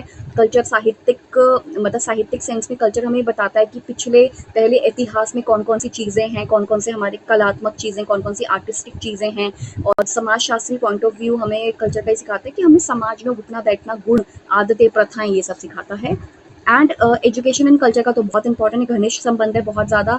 ये हमें व्यवहार सिखाता है, कैसे बिहेव करना है, सुरक्षा, हम मतलब एजुकेटेड होंगे तो अपने कल्चर को प्रोटेक्शन देंगे, सुरक्षा प्रदान करेंगे, संस्कृति पनपती है, हमें नैतिकता सिखाती है। एक देश की संस्कृति का संदेश दूसरे देश की संस्कृति को भी पहुंचता है, दूसरे देश को भी पहुंचता है। एंड एजुकेशन का क्या इम्पैक्ट पड़ता है, अगर हम एजुकेटेड होंगे तो अपने कल्चर को सेव करेंगे, प्रिजर्व करेंगे, उसको निरंतरता में बनाए रखेंगे और उसका प्रमोशन करेंगे, ये सब लिखा है। लेकिन प्रमोशन भी अच्छी चीज़ों का करना है, अगर कोई सुधार की आवश्यकता है तो सुधार कर लें, कोई रिमूव करना चाहते हैं तो कोई चीज़ रिमूव कर लें, और फिर ऐसे करके नए तत्वों का समावेश होता रहेगा, नए तत्वों को एसिमुलेट करना पड़ेगा, ऐड होता रहेगा। कंटिन्यूटी होती कल्चर की, कंटिन्यूटी बना के रखे, जनरेशन टू जनरेशन दे। और संस्कृति से हम अपने एडजस्टमेंट करते हैं अपने आसपास के इन्वायरमेंट के साथ। और सोशलाइजेशन होता है, सोशलाइजेशन में हम कल्चर की ही बातों को सीखते हैं, अच्छी आदतें वगैरह सीखते हैं, कंजर्व करके रखेंगे तो ज़्यादा अच्छा है। हम अपनी नेचुरल हेरिटेज को ख़राब नहीं करेंगे, बर्बाद नहीं होने देंगे, तोड़ेंगे फोड़ेंगे नहीं, अच्छा करेंगे सब कुछ। एंड हमारी पर्सनैलिटी को भी डेवलप करता है, अगर आप कल्चरली जुड़े हुए हैं और एजुकेटेड हैं तो कल्चर से हम अपनी पर्सनैलिटी को भी डेवलप करेंगे, अच्छा सीखेंगे। वेस्ट के पीपल वेस्टर्न फिलोसफी या फिर वेस्टर्न जो इम्प्रिंट है, मतलब वेस्टर्न की जो कल्चर है उसका असर वेस्ट के व्यक्ति पे पड़ेगा, इंडिया के कल्चर का असर इंडिया के व्यक्ति पे पड़ेगा। और हमारी जो कल्चर है ना, उसको आप बांटो तो सही, जनरेशन टू जनरेशन पास तो करो, लेकिन साथ ही अगर परिवर्तन की जरूरत है तो परिवर्तन करो। और कल्चर का क्या एम होता है, कल्चर का एजुकेशन पे क्या इम्पैक्ट पड़ता है, एजुकेशन वाला करिकुलम भी बनाता है, मतलब हमारे करिकुलम के अंदर भी कल्चर के कुछ तत्व शामिल होते हैं, टीचिंग में भी शामिल होते हैं। अब तो खैर हम डेमोक्रेटिक हो गए हैं तो टीचिंग मेथड भी हमारा डेमोक्रेटिक होगा, यानी कि लोकतांत्रिक होगा। और टीचर और लर्नर के बीच में एक लोकतांत्रिक रिलेशन होगा, डेमोक्रेटिक डीलिंग होगी, जिसमें वो बच्चों से भी पूछेंगे कि आपको आज क्या पढ़ना है क्या नहीं पढ़ना। और एम्स ऑफ एजुकेशन यानी कि आपका जो भी संस्कृति है, रशिया की जो संस्कृति है, अमेरिका की जो संस्कृति है, उसका प्रभाव आपके एजुकेशन पे पड़ेगा। आप डिसिप्लिन होंगे, आपके टेक्स्ट बुक पे इसका इन्फ्लुएंस पड़ेगा, आपके स्कूल के अंदर जितनी भी आयोजन हो रही हैं, जो भी सामूहिक गतिविधि आयोजन हो रही है, उसका भी असर पड़ेगा। और टीचर का भी असर पड़ता है, टीचर जिस संस्कृति से आता है, जो ज्ञान अपने साथ लेकर आता है, जो उसको अपनी संस्कृति में सिखाया, बच्चे उसको कॉपी करते हैं, चाहे वो अच्छे आदर्श होने चाहिए, क्योंकि आप अच्छे मॉडल होने चाहिए, ठीक है। ओके, सो ये हमारा कल्चर एंड एजुकेशन कंप्लीट हो गया। अब हमारे पास है डेमोक्रेसी। डेमोक्रेसी भी छोटा सा ही टॉपिक है, छोटा सा टॉपिक है, इसके ऊपर भी क्वेश्चन आ सकता है, तो अब हम इसको पढ़ेंगे अब। ओके, सो अब जो हमारा नेक्स्ट टॉपिक है that is democracy and education. And बहुत ही सिंपल क्वेश्चन पूछा हुआ है इसके अंदर, और वो क्या है प्रजातंत्र का अर्थ क्या है, यानी कि आप डेमोक्रेसी का मीनिंग बताओ। इंग्लिश में तो यही है, what do you understand by the term democracy. Democracy से आप क्या समझते हो। प्रजातंत्र के मुख्य सिद्धांतों, सिद्धांत की स्पेलिंग आप ठीक कर लेना, मेरे ख्याल से गलत लिखी है ये। सिद्धांतों और भारतीय प्रजातांत्रिक आदर्शों के शिक्षा पर पढ़ने वाले प्रभावों का विवेचन कीजिए। सो बेसिकली डेमोक्रेसी क्या है और प्रजातंत्र के जो भी सिद्धांत होते हैं, जो भी वैल्यूज है, उसका हमारी शिक्षा पे क्या प्रभाव पड़ता है। अगेन वही चीज है, डेमोक्रेसी अगर आप है, आपके कंट्री में डेमोक्रेसी है, आपकी संस्कृति में डेमोक्रेसी है, तो फिर वही चीज का असर आपके एजुकेशन पे भी पड़ेगा। आपके टीचर्स भी आपके साथ डेमोक्रेटिक होंगे, आपके पेरेंट्स भी आपके साथ डेमोक्रेटिकली यानी कि लोकतांत्रिक तरीके से डील करेंगे। तो देखो, सबसे पहली चीज तो मीनिंग समझाओगे डेमोक्रेसी का मीनिंग समझाओगे तो ये होता है जनता का शासन। क्योंकि डेमो का मीनिंग क्या है, डेमो का मतलब है पीपल, जैसे यहाँ पे लिखा है, शायद मैंने इसको वो करना भूल गई। डेमो का मीनिंग क्या लिखा है यहाँ पे, डेमो का मतलब होता है पीपल से, एंड क्रेशिया का मतलब क्या होता है, डेमो का मतलब पीपल, एंड क्रेशिया का मतलब पावर यानी कि शक्ति। तो शक्ति किसके पास होनी चाहिए, जनता के पास होनी चाहिए। सो जनता का शासन यानी कि रूल ऑफ द पीपल क्या है, डेमोक्रेसी है। क्योंकि डेमो का मतलब होता है लोग और क्रेशिया का मतलब होता है पावर, तो यानी कि लोगों की पावर, लोगों की पावर यानी कि पीपल की पावर। तो पीपल्स पावर यानी कि लोगों की शक्ति। तो जनता के पास शक्ति होती है, पीपल हैज पावर, लोगों के पास पावर होती है। दे सेलेक्ट देयर रिप्रेजेंटेटिव, वो अपने रिप्रेजेंटेटिव को सेलेक्ट करते हैं। एंड रिप्रेजेंटेटिव का मतलब होता है जो हमारा प्रतिनिधि होगा, हम उनको चुनेंगे। अभी आपने इलेक्शंस देखे, ठीक है, तो अभी जो इलेक्शंस हुए थे 2024 में, अभी रिसेंटली, तो हमने क्या किया है, हमने सबसे पहले अपने प्रतिनिधि को चुना, अपने रिप्रेजेंटेटिव को चुना, जो भी चुना गया वोट के दौरान, और उसके बाद जाके वो अब हमारे बिहाफ पे 5 साल काम करेगा। सो ये है पीपल्स पावर, यानी कि हमने वोट दिया है, हमने चुना है, वो अब अपने हिसाब से काम करेंगे, हमारे हिसाब से चलेंगे, जो भी हमसे वादे किए हैं उनको पूरा करेंगे, या जैसा आपको डेमोक्रेसी में देखने को मिलता है। So power, people has power, लोगों के पास पावर है और अपने रिप्रेजेंटेटिव चुनते हैं वो। इसमें कुछ दो डेफिनेशंस है। पहली डेफिनेशन है सिले की डेफिनेशन है, जो कहते हैं democracy is a government in which everybody has a share. यानी कि डेमोक्रेसी ऐसी गवर्नमेंट है जिसमें सबका शेयर है, अपना अपना, जिसमें सबका थोड़ा थोड़ा सा हिस्सा है। क्यों, क्योंकि वही लोग हैं, पीपल ही हैं जो क्या करते हैं, एक रिप्रेजेंटेटिव को चुनते हैं और वो सरकार बनाते हैं। फिर इसके अलावा और वो नहीं बना पाते यदि लोग सहमति नहीं देते, और जो लोग हैं वो उनके लिए वोट नहीं देते। सो डेमोक्रेसी एक गवर्नमेंट है in which everybody has a share, सबका एक शेयर होता है, सबका एक वो होता है, क्योंकि सबके पास एक एक वोट होता है। अब्राहम लिंकन का तो आपको पता है, बहुत बढ़िया सा डेफिनेशन दिया था उन्होंने डेमोक्रेसी का, to the people, by the people, for the people. ठीक है, टू द पीपल यहाँ पे लिख दिया है, to the people, by the people, for the people. ठीक है, to the people, by the people, for the people, यानी कि लोगों का, लोगों के लिए, लोगों के द्वारा जो किया जाता है उसको हम डेमोक्रेसी कहते हैं। प्रजातंत्र एक जीवन शैली है, ना कि राजनीतिक सिस्टम। देखो, ये पॉलिटिकल सिस्टम तो है, मानते हैं कि डेमोक्रेसी पॉलिटिकल सिस्टम है, लेकिन ये वे ऑफ लाइफ भी है। It's a way of life, not only a political system. Way of life इसलिए क्योंकि आपको डेमोक्रेसी के हिसाब से ना, फिर आपको घर में भी डेमोक्रेटिक होना पड़ेगा थोड़ा सा। ठीक है, डेमोक्रेटिक होना पड़ेगा। जैसे मैं आपको अभी एग्जांपल दिया था थोड़ी देर पहले कि जैसे आज क्या खाना है, तो आप सबने वो कर दिया कि आज क्या खाना है, तो आप सबने, मतलब कोई कह रहा है छोले खाएंगे, कोई कह रहा है सांभर खाएंगे, कोई कह रहा है कि नॉर्मल सब्जी जो है वो खाएंगे, कोई कह रहा है खिचड़ी खाएंगे। तो हमने एक वोटिंग टाइप कर दी कि कौन कौन किस किस चीज़ के साथ है, या मतलब आपको 2 ऑप्शन दे दिए। मैंने बोला कि इस समय ये बन जाएगा, क्योंकि छोले जो हैं वो भिगोए नहीं है रात को। या पापा ने कहा कि छोले तो रात को भिगोए नहीं थे, तो भैया अब यही खाना पड़ेगा, इन 2 में चॉइस है, या तो खिचड़ी खा लो या तो ये खा लो। उस पे वोट कर लोगे, तो कहने का मतलब डेमोक्रेटिक रहेगा। घर में कौन क्या-क्या काम करेगा वो भी डेमोक्रेसी है, कि घर में इसको ये काम दे दिया, इसको ये काम दे दिया, तो डेमोक्रेटिकली हम डील करेंगे। ये आधा तुम करो, आधा हम करेंगे। पावर सबके पास शेयर होनी चाहिए, राइट? तो इसी चीज़ की बात हो रही है यहाँ पे। प्रजातंत्र एक जीवन शैली है, ना कि एक सिस्टम। तो पॉलिटिकल सिस्टम तो है, मना नहीं कर रहे हैं, लेकिन वो आप अपने घर में भी यूज़ कर सकते हो, एजुकेशन में भी यूज़ कर सकते हो। और एजुकेशन में कैसे, टीचर पूछेगा बच्चों से कि बताओ बताओ आज क्या पढ़ना है। सो डेमोक्रेसी एंड एजुकेशन में देखो, सबसे पहली चीज़ सामाजिक डेमोक्रेसी लानी है हमको। सामाजिक लोकतंत्र का मतलब होता है ताकि समाज में कोई किसी के साथ भेदभाव ना हो, कोई डिस्क्रिमिनेशन ना हो, कोई भी व्यक्ति जो है किसी चीज़ से वंचित ना रहे, अछूता ना रहे। मतलब वंचित का मतलब है डिप्राइव्ड ना रहे, ठीक है। और आर्थिक का मतलब है सबको, अगर 2 व्यक्ति, एक लेडी है और मतलब एक मेल है, फीमेल है, दोनों ने सेम काम किया है, सेम घंटे काम किया है, अच्छे तरीके से काम किया, तो सब दोनों को इक्वल पे मिलना चाहिए। तो आर्थिक में क्या होता है ना, equal pay for equal work नहीं मिलता था पहले, equal pay for equal work, क्या समझा जाता था ना विमेन को कि चुप रहेंगी, ज़्यादा बोलेंगी नहीं, तो फिर इक्वली काम करवाएँगे, आदमियों के इक्वल काम करवाएँगे, लेकिन पैसे देने की बारी आएगी तो आदमी से कम पैसे देंगे। तो equal pay for equal work की डिमांड करी गई। ये आर्थिक डेमोक्रेसी है कि आपको आर्थिक लोकतंत्र लाना पड़ेगा, डेमोक्रेसी लानी पड़ेगी। और नैतिक का मतलब है कि वही अच्छाई करना है, मॉरलिटी होती है, और ये ऐसा नैतिक प्रजातंत्र लाना है। तो सामाजिक मतलब समाज में सब कुछ अच्छा बना के रखना है, डिस्क्रिमिनेशन यानी कि भेदभाव नहीं करना है। आर्थिक का मतलब है equal pay for equal work दो, और जो गैप बढ़ रहा है ना, जो गरीब और अमीरों का जो गैप बढ़ रहा है उसको थोड़ा सा कम करेंगे, और नैतिक प्रजातंत्र की नैतिकता सिखाई जाएगी। दूसरा चीज, डेमोक्रेसी के अंदर कुछ आइडियल्स होते हैं, वो क्या क्या है? समानता यानी कि इक्वालिटी, सबके साथ इक्वल व्यवहार करना है, भेदभाव नहीं करना है। बोलते हैं ना कि इर्रेस्पेक्टिव ऑफ रिलीजन, रिलीजन के नाम पे कोई भेदभाव नहीं होना चाहिए। ठीक है, सो रिलीजन के नाम पे कोई भेदभाव नहीं होना चाहिए। रीजन के नाम पर भी आजकल भेदभाव होता है, यानी कि बर्थ प्लेस के नाम पे, कि कोई इस बर्थ प्लेस से आया तो उसको अजीब अजीब नामों से बुलाते हैं, उनके कुछ नाम रख देते हैं। तो रिलीजन के बेसिस पे, रीजन के बेसिस पे, लैंग्वेज के बेसिस पे, सेक्स के बेसिस पर, ठीक है, और इसके अलावा और किसके बेसिस पे? लैंग्वेज हो गया, एथनिसिटी हो गया, रेस हो गया, कलर हो गया, उसके बेसिस पे कोई भेदभाव नहीं किया जाएगा, सबको इक्वल समझा जाएगा as per law. So equal as per law यानी कि कानून की नज़र में, कानून की दृष्टि में सभी समान है। और रिजर्वेशन, अगर हमको लगता है कि जो रिजर्वेशन दिया गया है STs, SC, OBCs, EWS, PWD या जितने भी कैटेगरीज है, अगर उनको रिजर्वेशन दिया है तो उसका मतलब होता है ये जो विशेष प्रावधान दिया है हिंदी में, तो उनको लगता है कि ये तो अनइक्वल ट्रीटमेंट है, जबकि अनइक्वल ट्रीटमेंट जो हुआ है उसी को कॉम्पनसेट करने के लिए रिजर्वेशन लेकर आए थे, कि जो पहले स्थिति खराब थी अब उसको थोड़ा ठीक करने के लिए रिजर्वेशन लेकर आए हैं।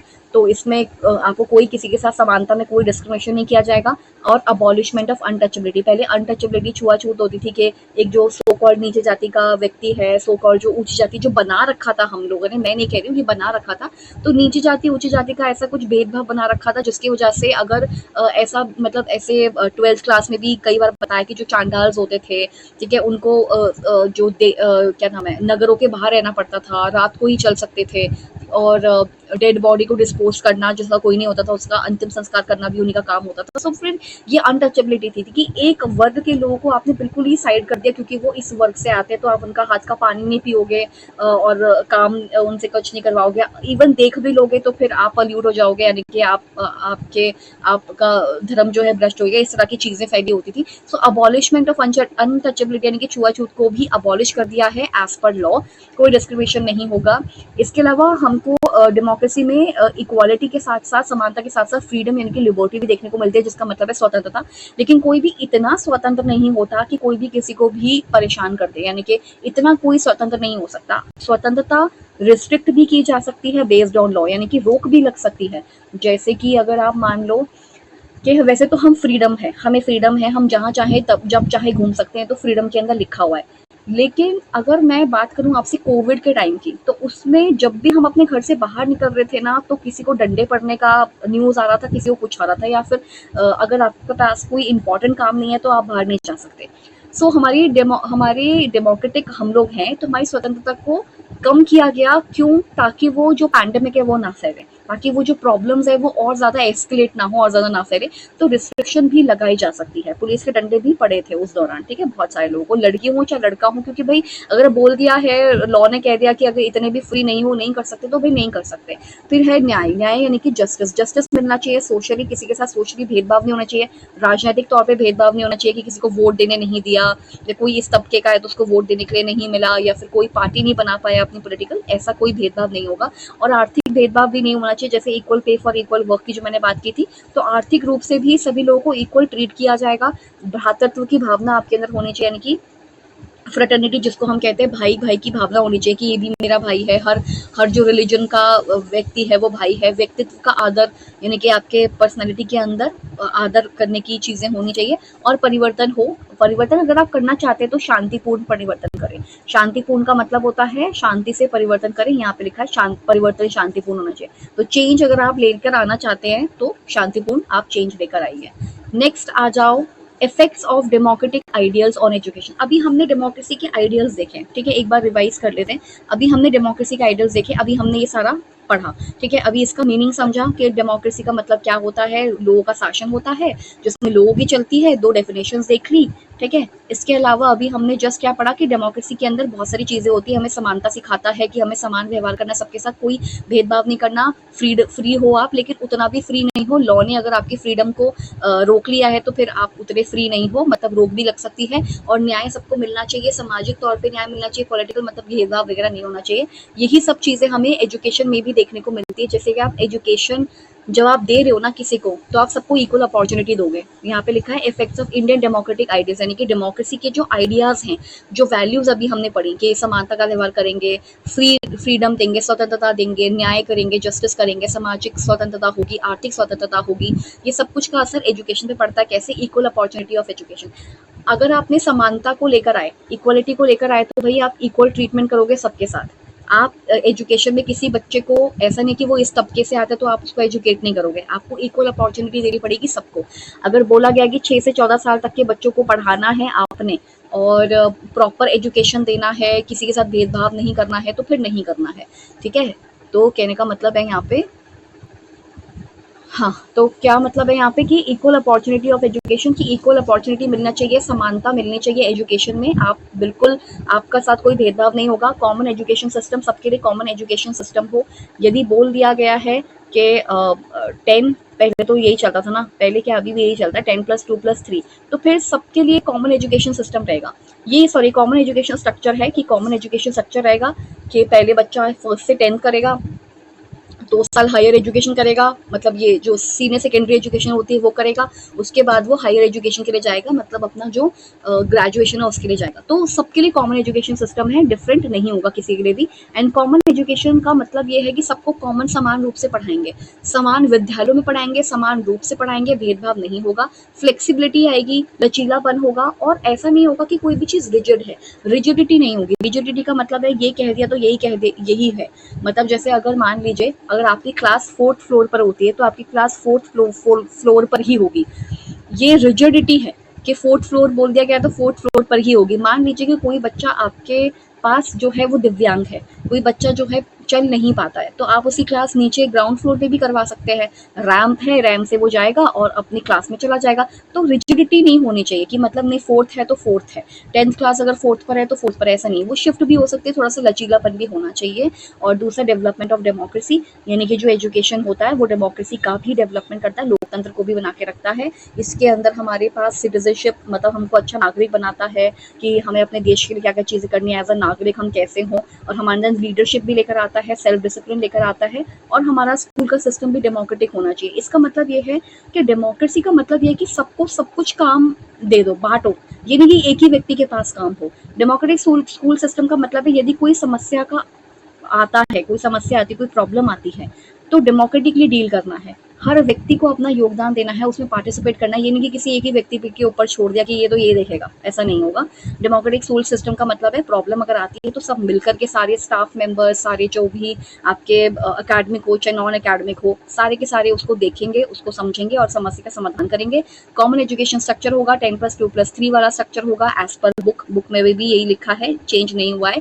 नेशनल एजुकेशन पॉलिसी, मतलब जो न्यू एजुकेशन पॉलिसी है वैसा कुछ नहीं लिखा है। सेल्फ डिसिप्लिन होगा, आप सेल्फ डिसिप्लिन होने चाहिए हो, ठीक है, आपको सेल्फ डिसिप्लिन सिखाता है, आपके अंदर सिटीजनशिप, आपके अंदर नागरिकता की भावना आती है कि आप एज अ नागरिक सारी चीज़ें करोगे, सारी चीज़ें करोगे। कहने का मतलब है कि एज अ नागरिक आप चीज़ों को समझोगे और आप गलत नहीं करोगे, आपके अंदर भ्रातृत्व की भावना आएगी, आपके अंदर सहनशीलता आएगी, सहनशीलता आएगी, यानी कि टॉलरेंस आएगा, और लीडरशिप क्वालिटी इंक्रीज होगी और डेमोक्रेसी डेवलप होगी। लचीलापन होना चाहिए हमारे एजुकेशन के अंदर भी, कॉमन एजुकेशन सिस्टम होना चाहिए। कॉमन मतलब सबके लिए कॉमन, और इवन जो गिफ्टेड चिल्ड्रंस है आप उनको भी कॉमन स्कूल में पढ़ाओ। गिफ्टेड का मतलब है चाहे तो बहुत ही एक्सेप्शनल, बहुत ही अच्छे बच्चे हैं, मतलब जो एक क्लास का काम जो है 6 महीने में कर देते हैं, यानी कि फर्स्ट क्लास 6 महीने में कंप्लीट कर सकते हैं, ऐसे बच्चे। और ऐसे बच्चे जो बहुत ही लो तरीके से सीखते हैं, मंद गति से सीखते हैं, तो उनके लिए कॉमन एजुकेशन सिस्टम होना चाहिए, सो दैट वो अपने आप को हम दूसरे बच्चों से अलग ना समझे, और इक्वल अपॉर्चुनिटी मिलना चाहिए एजुकेशन का सबको।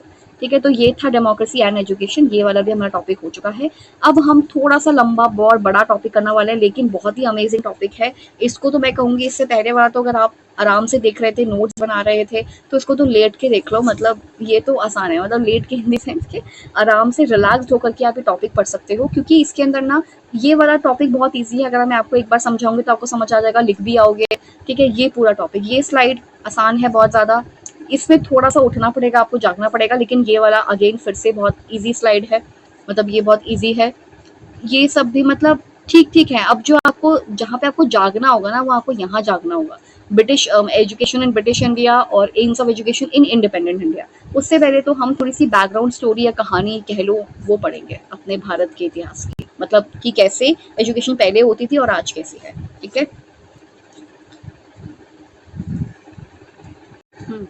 सो अब है inequality in ancient medieval and modern education. So inequality क्या है, एक तो पता नहीं आज वो कह रहा है, आज बहुत ज़्यादा इस पे वो पड़ रहा है रिफ्लेक्शन। एनीवेज चलो पढ़ते हैं। Inequality in ancient medieval and modern education. Inequality का मतलब है असमानता। क्या है असमानता? असमानता, देखो हर चीज़ समान तो नहीं हो सकती, ठीक है। असमानता in ancient medieval and modern education, यानी कि प्राचीन शिक्षा जब मिलती थी, प्राचीन मतलब जब एशियन टाइम पर, प्राचीन समय में जब शिक्षा मिलती थी तो वो कैसी थी पुराने समय में। जब मेडिवल यानी कि मध्यकालीन आई, जब इस्लाम का आगमन हुआ एक तरीके से, या फिर मुस्लिम एरा का कह सकते हो, यानी कि इस्लाम धर्म का प्रचार प्रसार हुआ मेडिवल उसमें।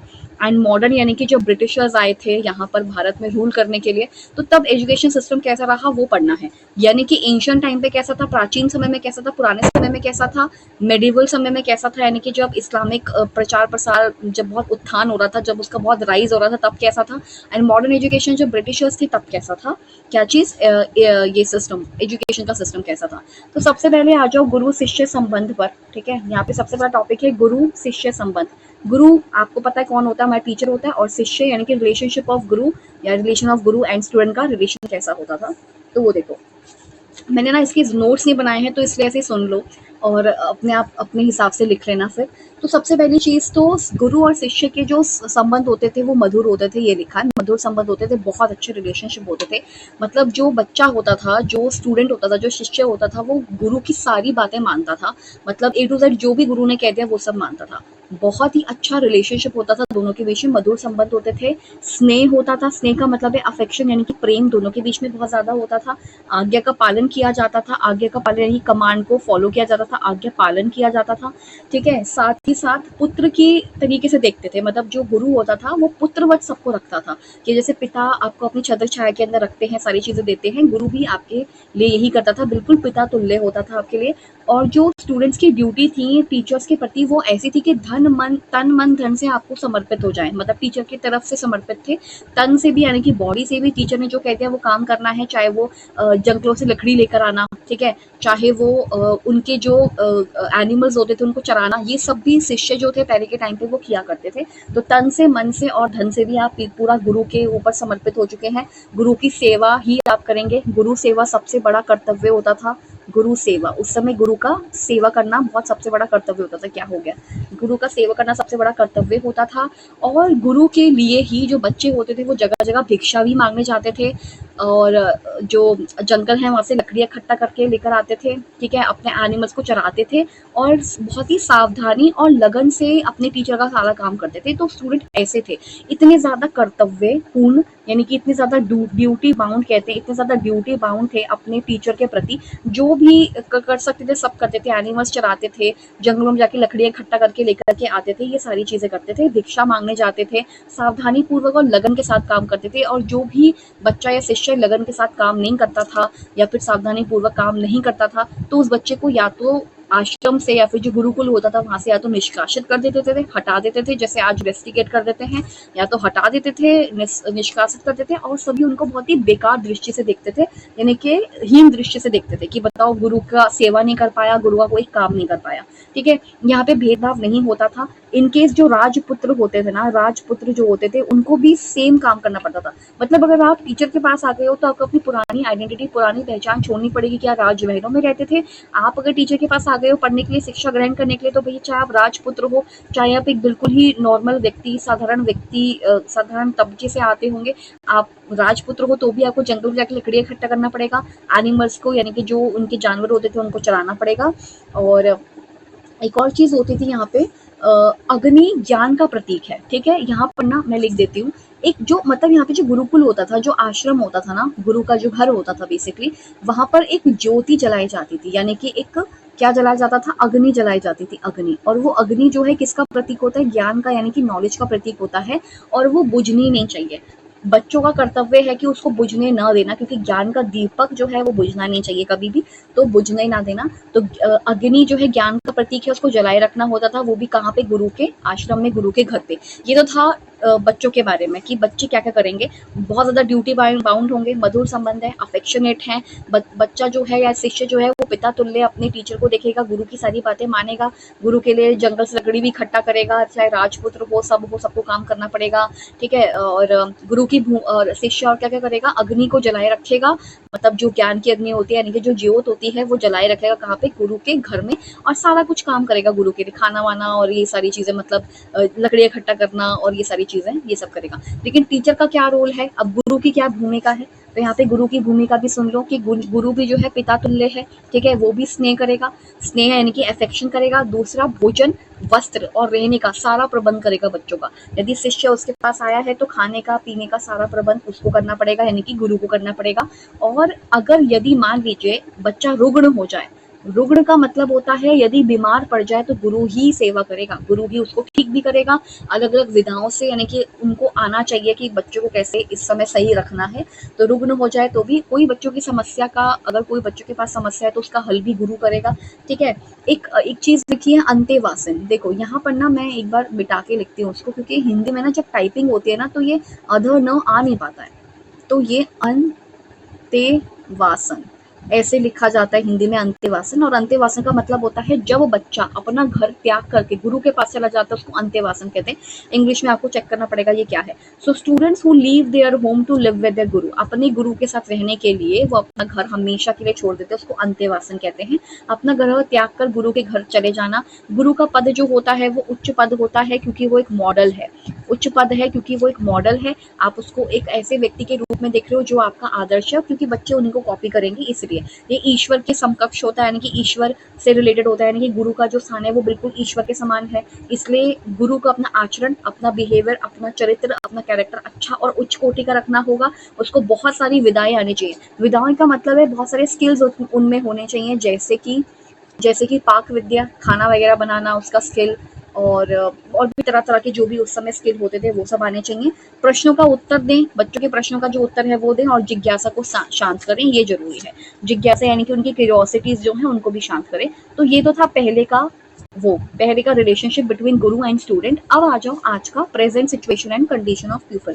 आज का समय में क्या प्रॉब्लम है, आज के समय में बच्चे हो गए हैं अनुशासनहीन, यानी कि बड़ों की बात नहीं मानते हैं, गुरुओं की या टीचर्स की बात नहीं मानते हैं, इनडिसिप्लिन होते जा रहे हैं, जिसकी वजह से ये हमारे आगे आने वाला भविष्य है और ये अनुशासनहीन हो रहे हैं अभी।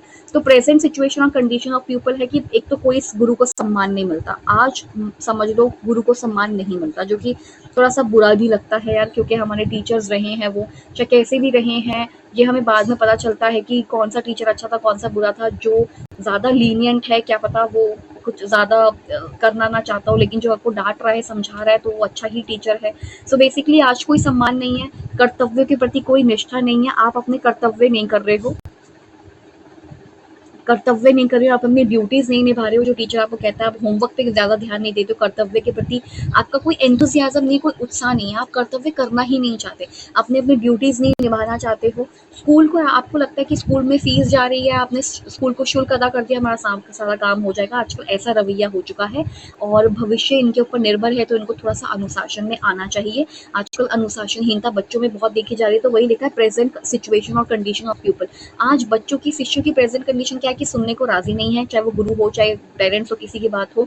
अनुशासनहीनता है, अध्यापकों का अच्छा स्तर भी नहीं है, उनको अच्छा वेतन भी नहीं मिलता है, वेतन में भी वृद्धि नहीं हो रही है, स्तर भी ऊंचा नहीं है, और हमें वेतन में वृद्धि भी करनी होगी सो दैट वो अच्छा बच्चों पे ध्यान दे सके। वेतन में वृद्धि करनी होगी, और दूसरा हमको उनका स्तर ऊंचा करना पड़ेगा और ज्यादा सम्मान देना पड़ेगा, ठीक है। दूसरा क्या लिखा है, अध्यापन, और ऐसे ही टीचर्स को टीचर बनना चाहिए जिनको सचमुच में टीचिंग में इंटरेस्ट हो, जिनको सच में अध्यापन कार्य में इंटरेस्ट होना, उन्हीं को ही बनना चाहिए टीचर।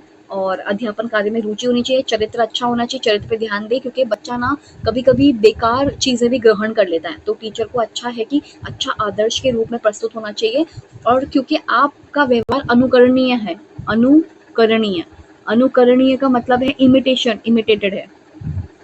अनुकरणे का मतलब होता है क्योंकि आपको इमिटेट किया जाएगा, बच्चा आपको इमिटेट करेगा इसलिए ज़रूरी है क्या? इसलिए ज़रूरी है कि आपको अगर इमिटेट किया जाएगा तो ज़रूरी है आपके लिए कि आपका चरित्र, आपका आचरण अच्छा होना चाहिए। तो ये था पहला स्लाइड जिसमें गुरु और शिष्य का रिलेशनशिप था। पहले कैसा था, अब कैसा है? पहले बच्चा पूरा काम करता था, गुरु का सारा कुछ, टीचर का रोल भी अच्छा था, लेकिन आज बहुत दिक्कतें आ गई हैं। आज क्या-क्या है, आज सम्मान की कमी हो चुकी है टीचर के प्रति, कर्तव्य बच्चे पूरा नहीं करते हैं, उनको वेतन अच्छा नहीं मिलता है टीचर्स को, अनुशासनहीनता है बच्चों के अंदर और टीचर का चरित्र अच्छा होना चाहिए क्योंकि बच्चा उसको अनुकरण करेगा, उनको इमिटेट करेगा, अपना रोल मॉडल मानेगा इसीलिए। फिर आता है नेक्स्ट, इंस्टीट्यूशन इन एंशिएंट इंडिया। देखो वैसे तो मैं कहूँगी कि ये याद करके मत जाओ, ऐसे इसके ऊपर क्वेश्चन नहीं आएगा कि कौन कौन से इंस्टीट्यूशन थे एंशिएंट इंडिया में, ऐसा क्वेश्चन नहीं आएगा। तो आप इसको चाहो तो स्किप कर सकते हो, चाहो तो पढ़ लो, मैंने तो लिख दिया है। देखो पहला होता था एजुकेशन सिस्टम, एजुकेशन इंस्टीट्यूशन, और मेरे पास हिंदी में ही लिखा हुआ है मटेरियल, तो हिंदी में ही है ये उसके लिए। पर यहाँ पे लिखा है चरण, यानी कि पहले एक एजुकेशन सिस्टम था जिसको हम कहते हैं चरण।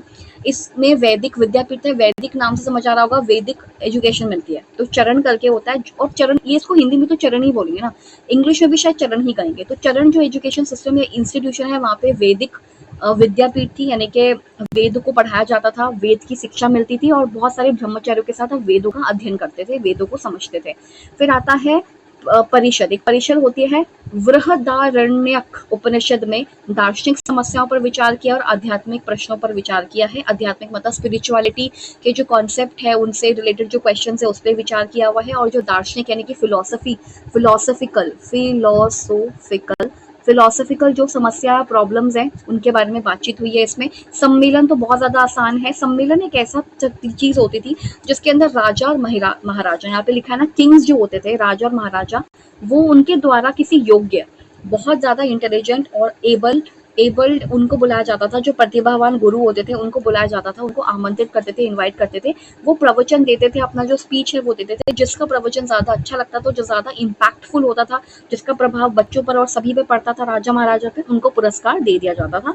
यही है एंशिएंट टाइम के इंस्टीट्यूशन। अब आ जाओ women's education in India, early Vedic times, later Vedic और मॉडर्न टुडे, और यानी कि आज का।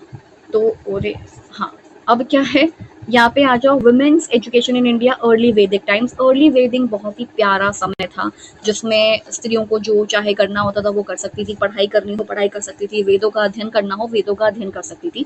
तो मैंने यहाँ पे लिखा है क्या, बहुत ज्यादा फ्रीडम थी, किसमें, अर्ली वैदिक में। अर्ली वैदिक में फ्रीडम बहुत ज्यादा थी, यानी कि स्वतंत्रता बहुत ज्यादा थी, पढ़ाई की पूरी स्वतंत्रता थी, आपको घूमना चाहते हो आप घूम लो। यज्ञ जो होते थे, यज्ञ को इंग्लिश में सैक्रिफाइस कहते हैं। सैक्रिफाइस का मतलब यहाँ पे वो वाला सैक्रिफाइस नहीं है कि मैंने बहुत सैक्रिफाइस किया, वैसा वाला नहीं है। सैक्रिफाइस मतलब यज्ञ होता है जो अग्नि वाला यज्ञ होता है, जिसमें सामग्री होती है, वो सब यज्ञ होता है। वो भी विमेन्स कर सकती थी, यज्ञ में भाग ले सकती थी, वेदाध्ययन कर सकती थी, यानी कि वेदों का स्टडी कर सकती थी। इसमें बहुत सारी विमेन्स हुई हैं अर्ली टाइम्स में। लोपा मुद्रा अपाला करके बहुत सारी विदुषियां हैं, विदुषी मतलब बहुत सारी लेडीज जिनको बहुत जो स्किल्ड हो, तो ये सब होता था, मतलब बहुत अच्छी कंडीशन होती थी। लेकिन तो वैदिक पीरियड जो है हम कह सकते हैं कि बहुत अच्छा था फॉर वुमेन्स, मतलब क्या बोलेंगे, कंड्यूसिव फॉर वुमेन्स कहेंगे या फिर बहुत अच्छा था वुमेन्स के लिए, आप ऐसा कह दो। लेकिन उत्तर वैदिक काल बहुत बुरा समय था, बहुत बेकार था। इसमें ना तो वेदा अध्ययन किया जाता था, ना तो घूमने की आज़ादी होती थी, ना ही यज्ञ कर सकती थी, और ना ही, मतलब सारा कुछ जो अर्ली वैदिक था उसका सारा उल्टा हो जाएगा। और वुमेन को आपत्ति से जोड़ देते थे, ठीक है। मुझे पता है अभी आप लोग बहुत क्या अभी क्या सोच रहे होंगे कि हाँ ये तो, जो स्पेशली अगर कोई लड़का है वो देख रहा होगा कि हाँ ये तो सही बात है, बट ऐसा नहीं है। तो विमेन, यहाँ पे लिखा है उत्तर वैदिक काल में कोई वेदा अध्ययन नहीं होगा, और आपत्ति से जोड़ते थे विमेन को कि अगर विमेन है तो भाई आपत्ति आ जाएगी, कोई बड़ी समस्या आने वाली है। इसमें विमेन कोई पार्टिसिपेशन नहीं कर पाती थी, कहीं पे अपना सहयोग प्रदान नहीं कर पाती थी, ये सारी प्रॉब्लम्स होती थी। इसीलिए धीरे धीरे जब इतना ज्यादा रोक दिया गया विमेन को, तो उनका मानसिक विकास जो है वो कम हो गया। और उस समय भी, इस समय भी थोड़ी बहुत हमें स्त्री शिक्षक देखने को मिली थी, जिनको हम आचार्य कहते हैं। यहाँ पे लिखा नहीं होगा मैंने, लेकिन उनको आचार्य कहते हैं। लेटर वैदिक में जो विमेन शिक्षक थी उनको आचार्य कहा जाता था। क्या कहा जाता था, उपाध्याय या आचार्य। एक हो गया विमेन को आचार्य कहते हैं, एक ये उपाध्याय उपाध्याय उपाध्याय कही जाती थी, वो जो विमेन्स थी, ठीक है। कब? लेटर वैदिक की बात हो रही है ये, ठीक है। और कोई पार्टिसिपेशन नहीं था, कुछ नहीं था, बहुत ज्यादा रिस्ट्रिक्शंस लग चुकी थी। स्त्री शिक्षकों का वर्णन भी मिलता है। अब यहाँ पे ना गार्गी का शास्त्रार्थ हुआ था। गार्गी कॉलेज भी है, जैसे मैत्री कॉलेज है, गार्गी कॉलेज है, तो वैसे गार्गी का शास्त्रार्थ इसी समय में हुआ था। शास्त्रार्थ का मतलब है जो शास्त्रों के उससे वो करे, डिबेट करे, शास्त्रों पर डिबेट करे, तो शास्त्रार्थ हुआ था। किसी के शासन काल में कोई एक राजा था, उसके शासन काल में शास्त्रार्थ हुआ था। हाईली इंटेलिजेंट वुमेन थी वो भी। थोड़ी बहुत वुमेन के एग्जाम्पल हमें मिलते हैं जो इस कंडीशन में भी पढ़ ही लेती थी। एंड वुमेन टीचर्स ब्रह्मचर्य का जीवन भी बिताती थी। उनका भी उपनयन संस्कार होता था। उपनयन is a kind of a संस्कार जिसमें उनको पहली बार पढ़ाने के लिए दिया जाता है, तो ये मतलब पढ़ने उनको पढ़ाया जाता है, उपनयन संस्कार होता है। और एक आधुनिक युग है। आधुनिक युग का तो मुझे बताने की जरूरत नहीं। आधुनिक युग में तो हमारे पास बहुत अपॉर्चुनिटीज हैं, क्योंकि हमारा डेमोक्रेटिक आइडियल ये कहता है कि हमको इक्वल अपॉर्चुनिटी देनी है सबको। तो मॉडर्न डे में तो कंधे से कंधा मिला के चल रही हैं, इक्वल अपॉर्चुनिटी मिल रही है, पढ़ने की पूरी स्वतंत्रता है, घूमने की पूरी स्वतंत्रता है, जो अपनी लाइफ में करना चाहती हैं उनकी स्वतंत्रता है। तो ये सब आप पूरा लिख सकते हो। इसमें तो मॉडर्न में मुझे कुछ बताने की जरूरत नहीं है, ये तो आसान है। ठीक है, फिर आ जाओ इस पे मध्यकालीन और आधुनिक। देखो अभी हमने पढ़ा प्राचीन के बारे में, लेकिन प्राचीन के ऑब्जेक्टिव्स क्या थे? अगर हम प्राचीन समय में, अभी हमने प्राचीन समय में गुरु शिष्य का जो रिलेशनशिप है वो देखा। आज के समय में जो गुरु शिष्य का रिलेशन है वो देखा, कि जिसमें टीचर्स को बिल्कुल रिस्पेक्ट नहीं मिलती है, वेतन अच्छा नहीं मिलता है, और भी बहुत सारी चीजें देखी। फिर वुमेन्स की कंडीशन पहले कैसी थी? अर्ली वैदिक में, यानी कि जब वेदों का अध्ययन होता था तब, और जब वेद लिखे गए थे तब, और बाद में लेटर वैदिक, उस दौरान भी कई थोड़े बहुत वेद लिखे गए हैं। तो उस एक्चुअली उसी में लिखे गए हैं शायद, उत्तर वैदिक काल में लिखे गए हैं। तो वेदों का जब अध्ययन होता था तो अर्ली वैदिक में, शुरुआती आरंभिक वैदिक काल में तो बहुत सही था, वुमेन का कंडीशन बहुत अच्छा था। उत्तर वैदिक काल में यानी कि लेटर वैदिक में खराब हो गया, और आधुनिक का तो आपको पता ही है, आज बहुत अपॉर्चुनिटीज मिल रही हैं, कई सारी पॉलिसीज भी गवर्नमेंट द्वारा चलाई जा रही हैं। फिर आता है मध्यकालीन आधुनिक उद्देश्य, लेकिन ये प्राचीन का भी उद्देश्य है। देखो अगर आप प्राचीन समय में, एंशिएंट समय में अगर आप बच्चों को कुछ पढ़ा रहे हो, या उस समय एजुकेशन का ऑब्जेक्टिव या उद्देश्य क्या होता था? कि हमें ईश्वर के पास तक लेके जाना है, ईश्वर के समीप रखना है इंसान को, धर्म का थोड़ा संचार करना है, धर्म को थोड़ा प्रमोट करना है, चरित्र का निर्माण करना है, व्यक्ति का विकास करना है, यानी कि ईश्वर के समीप लेके जाना है, गॉड के नियर लेके जाना है, ठीक है, भगवान के नियर लेके जाना है। मतलब ऐसे आध्यात्मिक रूप से, वैसे नहीं कि मार के, ऐसा नहीं, आध्यात्मिक रूप से लेके जाना है, धर्म का प्रचार प्रसार करना है, चरित्र का निर्माण करना है, लोगों के कैरेक्टर का बिल्डिंग करना है। चरित्र निर्माण मतलब कैरेक्टर बिल्डिंग, कैरेक्टर बिल्डिंग। तो यानी कि जो एंशिएंट एजुकेशन थी, इंडिया में जो एंशिएंट एजुकेशन थी, वहाँ पे चरित्र का निर्माण, व्यक्ति का विकास, यानी कि डेवलपमेंट ऑफ पीपल की भी बात करी, डेवलपमेंट ऑफ अ पर्सन भी बात हुई है। नागरिक सामाजिक कर्तव्य आप लोग मानो, यही आपका काम होता था पढ़ाने का, कि एज अ नागरिक आप मतलब राजा के अंडर हो, चाहे किसी के भी अंडर हो, आप अच्छे से रहो, अच्छा नागरिक बन के रहो, धोखाधड़ी भेदभाव ऐसा कुछ भी मत करो, सामाजिक कर्तव्य होता था। संस्कृति का संरक्षण भी आपका काम होता था, कि एजुकेशन आपको सिखाती थी कि आपको संस्कृति का भी, अपने कल्चर का भी संरक्षण करना है। फिर बौद्ध धर्म जब आया था, जैनिज्म आया था, वो भी जाति प्रथा का विरोध करते थे और नैतिकता सिखाते थे, आध्यात्मिक यानी कि स्पिरिचुअलिटी सिखाते थे। प्रॉब्लम क्या थी कि प्राचीन समय में ना, हम इसी चीज के बारे में इसलिए बात कर रहे हैं कि कैरेक्टर बिल्डिंग करना, व्यक्ति का विकास करना, एज अ नागरिक बनाना, संस्कृति का संरक्षण करना, ये सब हम इसलिए कर रहे हैं क्योंकि उस समय ना तो इतनी पॉपुलेशन थी और ना तो इतनी बेरोजगारी थी, तो हम बाकी चीजों पे ध्यान ही नहीं देते थे। बेरोजगारी पर हमारा ध्यान नहीं गया क्योंकि थी नहीं, क्योंकि इतने लोग नहीं थे। भाई जब लोग ही नहीं है तो फिर बेरोजगारी कैसी? तो सब ठीक था, तभी हम कैरेक्टर बिल्डिंग पे, अच्छे इंसान बनने में, अच्छे नागरिक बनने में, व्यक्ति का विकास होने पे, इसी का ही यही उद्देश्य होता था एजुकेशन का। पर आज है एजुकेशन का उद्देश्य कि आप एम्प्लॉयड हो सको, ये उसका उद्देश्य है, और आपका कैरेक्टर भी बिल्ड हो। मेडिवल इंडिया में भी यही हुआ। मेडिवल इंडिया में थोड़ा सा डिफरेंट था, ये तो एंशिएंट भारत की बात है। मेडिवल में क्या हुआ? इस्लाम धर्म का प्रचार हुआ था, इस्लाम का जो रिलीजन है, उसका जो धर्म है, उसका प्रचार प्रसार राइज हुआ था, वो राइज हुआ था, इस्लामिक रिलीजन का राइज हुआ था। शिक्षा का प्रचार मुसलमानों के लिए कर रहे थे वहां पे, और इवन जो नॉन मुस्लिम्स थे उनके लिए भी शिक्षा का प्रचार हो रहा था। शरीयत का प्रचार, यानी कि उनका जो एक शरीयत तो मतलब वो होता है ना, एक रूल होती है कि मतलब कुछ बुक जैसा होता है शरीयत की, आपको इसके अकॉर्डिंग ही सारी चीज़ें करनी है, आप कुछ ऐसे गलत नहीं कर सकते। अगर मैं गलत कह रही हूँ तो उसके लिए मैं माफ़ी चाहूँगी, क्योंकि मुझे शरीयत के बारे में नहीं पता। लेकिन शरीयत का प्रचार का मतलब ये है कि उसके अंदर अच्छी ही आदतें लिखी हैं जो एज़ अ मुस्लिम आप मानोगे तो शरीयत का प्रचार होता था। इसमें भी चरित्र निर्माण यानी कैरेक्टर बिल्डिंग की बात होती थी। भई हर रिलीजन चाहता है कि हमारे लोगों का कैरेक्टर बिल्ड हो, लोगों का चरित्र का निर्माण हो, व्यक्ति का विकास हो, ये तो हर रिलीजन चाहेगा, इसमें भी ये था। और भौतिक संपन्नता हो, भौतिक संपन्नता मतलब हमारे पास लग्जरियस लाइफ हो, मतलब लग्जरियस मतलब भौतिक रूप से हमारे पास सब कुछ मटेरियल चीजें हमारे पास हो, चाहे वो रोटी कपड़ा मकान कुछ ऐसा कह लो, वो सब होना चाहिए, घर सर पे छत और ये सब। संसार के अनेक देशों में, यानी कि संसार, जैसे कि हमने इंडिया में पढ़ा एंशिएंट स्ट्रक्चर था, वैदिक वगैरह वाला वो सब पढ़ा, वुमेन की कंडीशन, गुरु शिष्य की परंपरा जो भी थी। अभी हमने बुद्धिज्म का भी पढ़ा और एक मेडिवल भी पढ़ा, मॉडर्न अभी हम पढ़ेंगे इसके बाद। लेकिन अन्य देशों में भी कुछ कुछ इंस्टीट्यूशंस देखे गए थे, जैसे कि स्पार्टा, ग्रीक सिटी स्टेट है, ग्रीक मतलब ग्रीस, ग्रीस में एक जगह है ग्रीक सिटी, उसका नाम है स्पार्टन। वहां पर आक्रमण होते थे, तो इसलिए बोला गया कि एज अ अच्छे नागरिक आपका निर्माण होगा, क्योंकि अगर आप अच्छे नागरिक बनोगे तभी आप हेल्प कर पाओगे स्टेट को जब भी आपकी जरूरत होगी। जर्मनी में हिटलर था, तो वहां पे निरंकुश सेना थी, तानाशाह थी, मतलब वहां पे निरंकुश का मतलब है जिसपे कोई मतलब जिसपे कोई अंकुश नहीं है, जिसपे कोई रेस्ट्रिक्शंस नहीं है, वो जो मर्जी चाहे वो कर रहा था, बिल्कुल तानाशाह बन गया था, ऑटोक्रेटिक कहते हैं शायद से, तानाशाह बन गया था। और स्टेट क्राफ्ट पे ध्यान दिया जाता था कि स्टेट को कैसे चलाना है।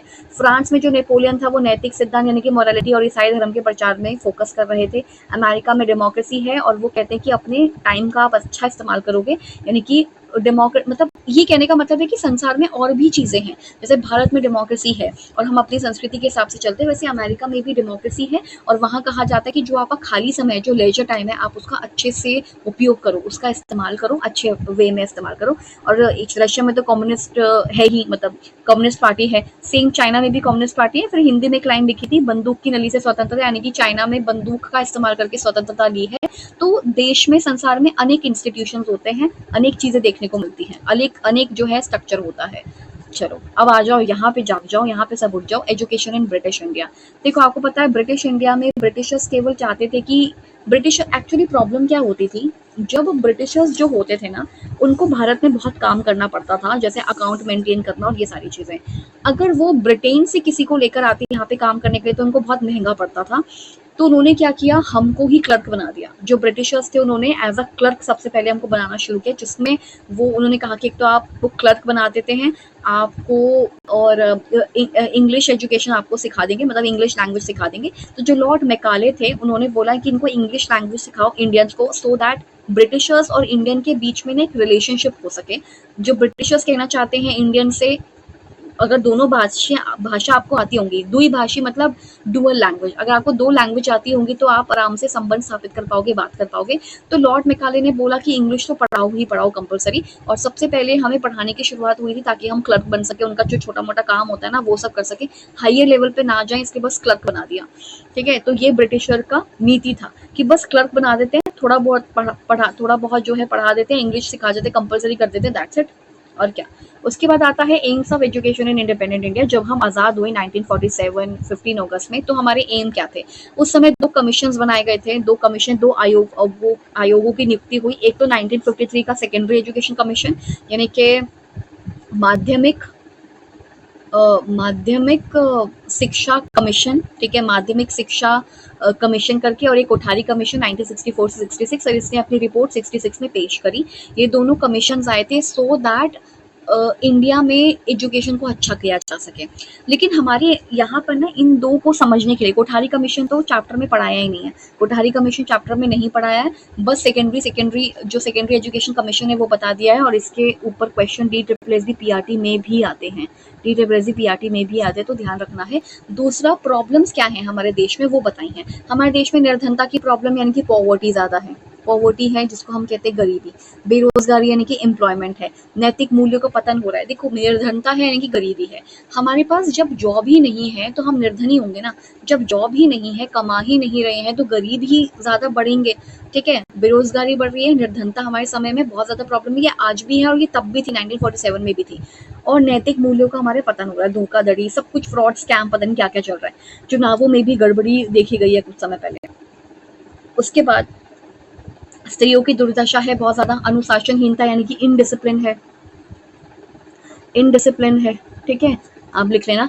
प्रजातंत्र भी हमारा डामाडोल हो रहा है। ये सारी हमारे पास प्रॉब्लम्स है, आज भी हैं ये प्रॉब्लम्स, और ये पहले भी थी, 1947 के आसपास भी थी। ठीक है, अब 1953 सेकेंडरी एजुकेशन कमीशन के अंदर कुछ चीजें बताई गई हैं। पहली बात तो प्रजातंत्र एक नागरिकता का विकास करो, एक ऐसा नागरिक बनाओ जो प्रजातंत्र को इंपॉर्टेंस दे, यानी कि लोकतंत्र को माने।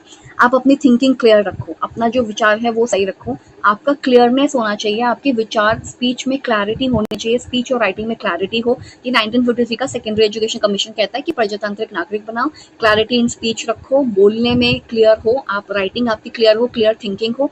Art of living with community, community के साथ, समाज के साथ आपको रहना आना चाहिए, आपके अंदर सहनशीलता होनी चाहिए, अनुशासन होना चाहिए, सहयोग होना चाहिए। सहनशीलता मतलब टॉलरेंस, आपके अंदर टॉलरेंस होना चाहिए। अनुशासन यानी कि डिसिप्लिन आपके अंदर होना चाहिए। डिसिप्लिन की स्पेलिंग मैं गलत लिख रही हूँ क्या? डिसिप्लिन आप देख लेना। डिसिप्लिन होना चाहिए, सहयोग यानी कि कोऑपरेशन होना चाहिए। कोऑपरेशन जो है वो भी होना चाहिए आपके अंदर। अगर आप समाज में रह रहे हो तो भाई कोऑपरेट करना पड़ेगा, इन डिसिप्लिन में रहना पड़ेगा, इन डिसिप्लिन में नहीं रहना है। सहनशीलता यानी कि एक रिलीजन, मतलब होता है ना, रिलीजियस टॉलरेंस कहते हैं कि एक रिलीजन का अगर व्यक्ति कोई मतलब फेस्टिवल मना रहा है तो आप उनको मनाने दो, उस समय आप थोड़े सहनशील हो जाओ, सहयोग दो। जब आपका फेस्टिवल होगा तो वो आपके साथ भी यही से चीज करेगा, वो भी आपको सहयोग प्रदान करेगा। आपके अंदर ट्रू सेंस ऑफ पेट्रोटिज्म आना चाहिए, यानी कि आपके अंदर देशभक्ति आनी चाहिए। ये ऐसा लिखा हुआ है। विश्व नागरिकता मतलब आज एक भी विश्व जो है वो अकेले तो सर्वाइव नहीं कर सकता, इसलिए विश्व नागरिकता होनी चाहिए। सभी लोग हमारे दोस्त हैं, सभी लोग हमारे जानने वाले हैं, सभी लोग अच्छे हैं, मतलब जो भी विश्व है वो पूरा एक नागरिक के रूप में है। और व्यावसायिक कौशल में सुधार, व्यवसाय में ताकि हम एम्प्लॉयमेंट पा सके उसमें सुधार करो। Creation of new attitude towards work, काम के प्रति आपका अच्छा एटीट्यूड होना चाहिए, क्रिएटिव एटीट्यूड होना चाहिए। टेक्निकल स्किल्स ऑफ एफिशिएंसी लेकर आओ, टेक्निकल स्किल का मतलब है तकनीकी कौशल लेकर आओ, और एफिशिएंसी यानी कि ताकि अच्छे से लोग सीख सकें, ये सब लाओ। ये 1953 की सेकेंडरी एजुकेशन कमीशन में बात करते हैं। टॉपिक हमारा क्लियर हो चुका है। हमने कितने टॉपिक्स पढ़ लिए? हमने आज 3 टॉपिक्स खत्म करे हैं। और वो कौन कौन से टॉपिक्स हैं? पहला था कल्चर, कल्चर एक टॉपिक था, वो खत्म किया। डेमोक्रेसी एक टॉपिक था, वो खत्म किया। अब जाकर अगर बुक पढ़ना चाहो तो वो भी पढ़ सकते हो, और आपको पता ही होगा कि पेपर जो है वो थोड़े पोस्टपोन होके आगे हो गए। तो इसका एग्जाम पहले 2020 को होना था, 20 जून 2024 को होना था, बट ये आज 28 जून 2024 को है, 28 जून को होगा इसका एग्जाम। ठीक है, तो कल्चर पढ़ लिया, डेमोक्रेसी पढ़ लिया, और साथ में इनइक्वालिटी जो होती है एंशिएंट एजुकेशन में, मेडिवल एजुकेशन में जो इनइक्वालिटी थी, जो असमानता थी, इनइक्वालिटी थी, हमने वो भी पढ़ लिया। ठीक है, तो ये आसान है। 3 टॉपिक हमारे हो चुके हैं, बस 4 टॉपिक्स और बचे हैं, उसके बाद ये चैप्टर पूरी तरीके से कंप्लीट हो जाएगा, जिसमें न्यू इकोनॉमिक रिफॉर्म पढ़ेंगे हम, ठीक है, ग्लोबलाइजेशन क्या होता है, ये सब चीज़ें, टेक्नोलॉजी एम्पावरमेंट, और एक टीचर का यूनिवर्सल एजुकेशन क्या होता है, एंड लास्टली जो रिजर्वेशन है उसके बारे में पढ़ना है। उसके बाद ये चैप्टर कंप्लीट हो जाएगा। ये करने के बाद फिर contemporary issues in Indian education ये करेंगे। ठीक है, अभी टाइम है तो आराम से कर सकते हैं। चलो मिलते हैं अब नेक्स्ट क्लास में। पढ़ लेना एक बार, है ना, एक दो बार देख लेना, इसको रिवीजन हो जाएगा। बेशक 2x पे देख लो, 1.75 जो x होता है उस पे देख लो, ऐसे करके कर लो अपना। ठीक है, चलो। सो लर्नर्स, अगर आपको हमारी वीडियोस इन्फॉर्मेटिव और अच्छी लगती हैं तो आप हमारे चैनल को सब्सक्राइब कीजिए एंड आप बेल आइकन को प्रेस कर लीजिए, सो दैट आपको हमेशा नोटिफिकेशन मिले जो भी हम वीडियोस या टॉपिक आपके लिए लेकर आए हैं। आप कमेंट करिए, because comment section is always there. वहाँ पे जाके आप अपने जो भी फीडबैक्स हैं और आपकी जो भी क्वेरीज हैं वो आप शेयर कर सकते हैं। Till then keep learning and keep discerning. और एक और चीज़, आप हमारे लोगों को मत भूलिएगा, जो है करियर ग्लो, जो आपके साथ हमेशा रहेगा, आपको हेल्प करेगा टीचिंग एग्जाम्स या जो भी आपकी परेशानी होंगी उनको सुनेगा ज़रूर टॉपिक से related. So thank you so much for watching this video.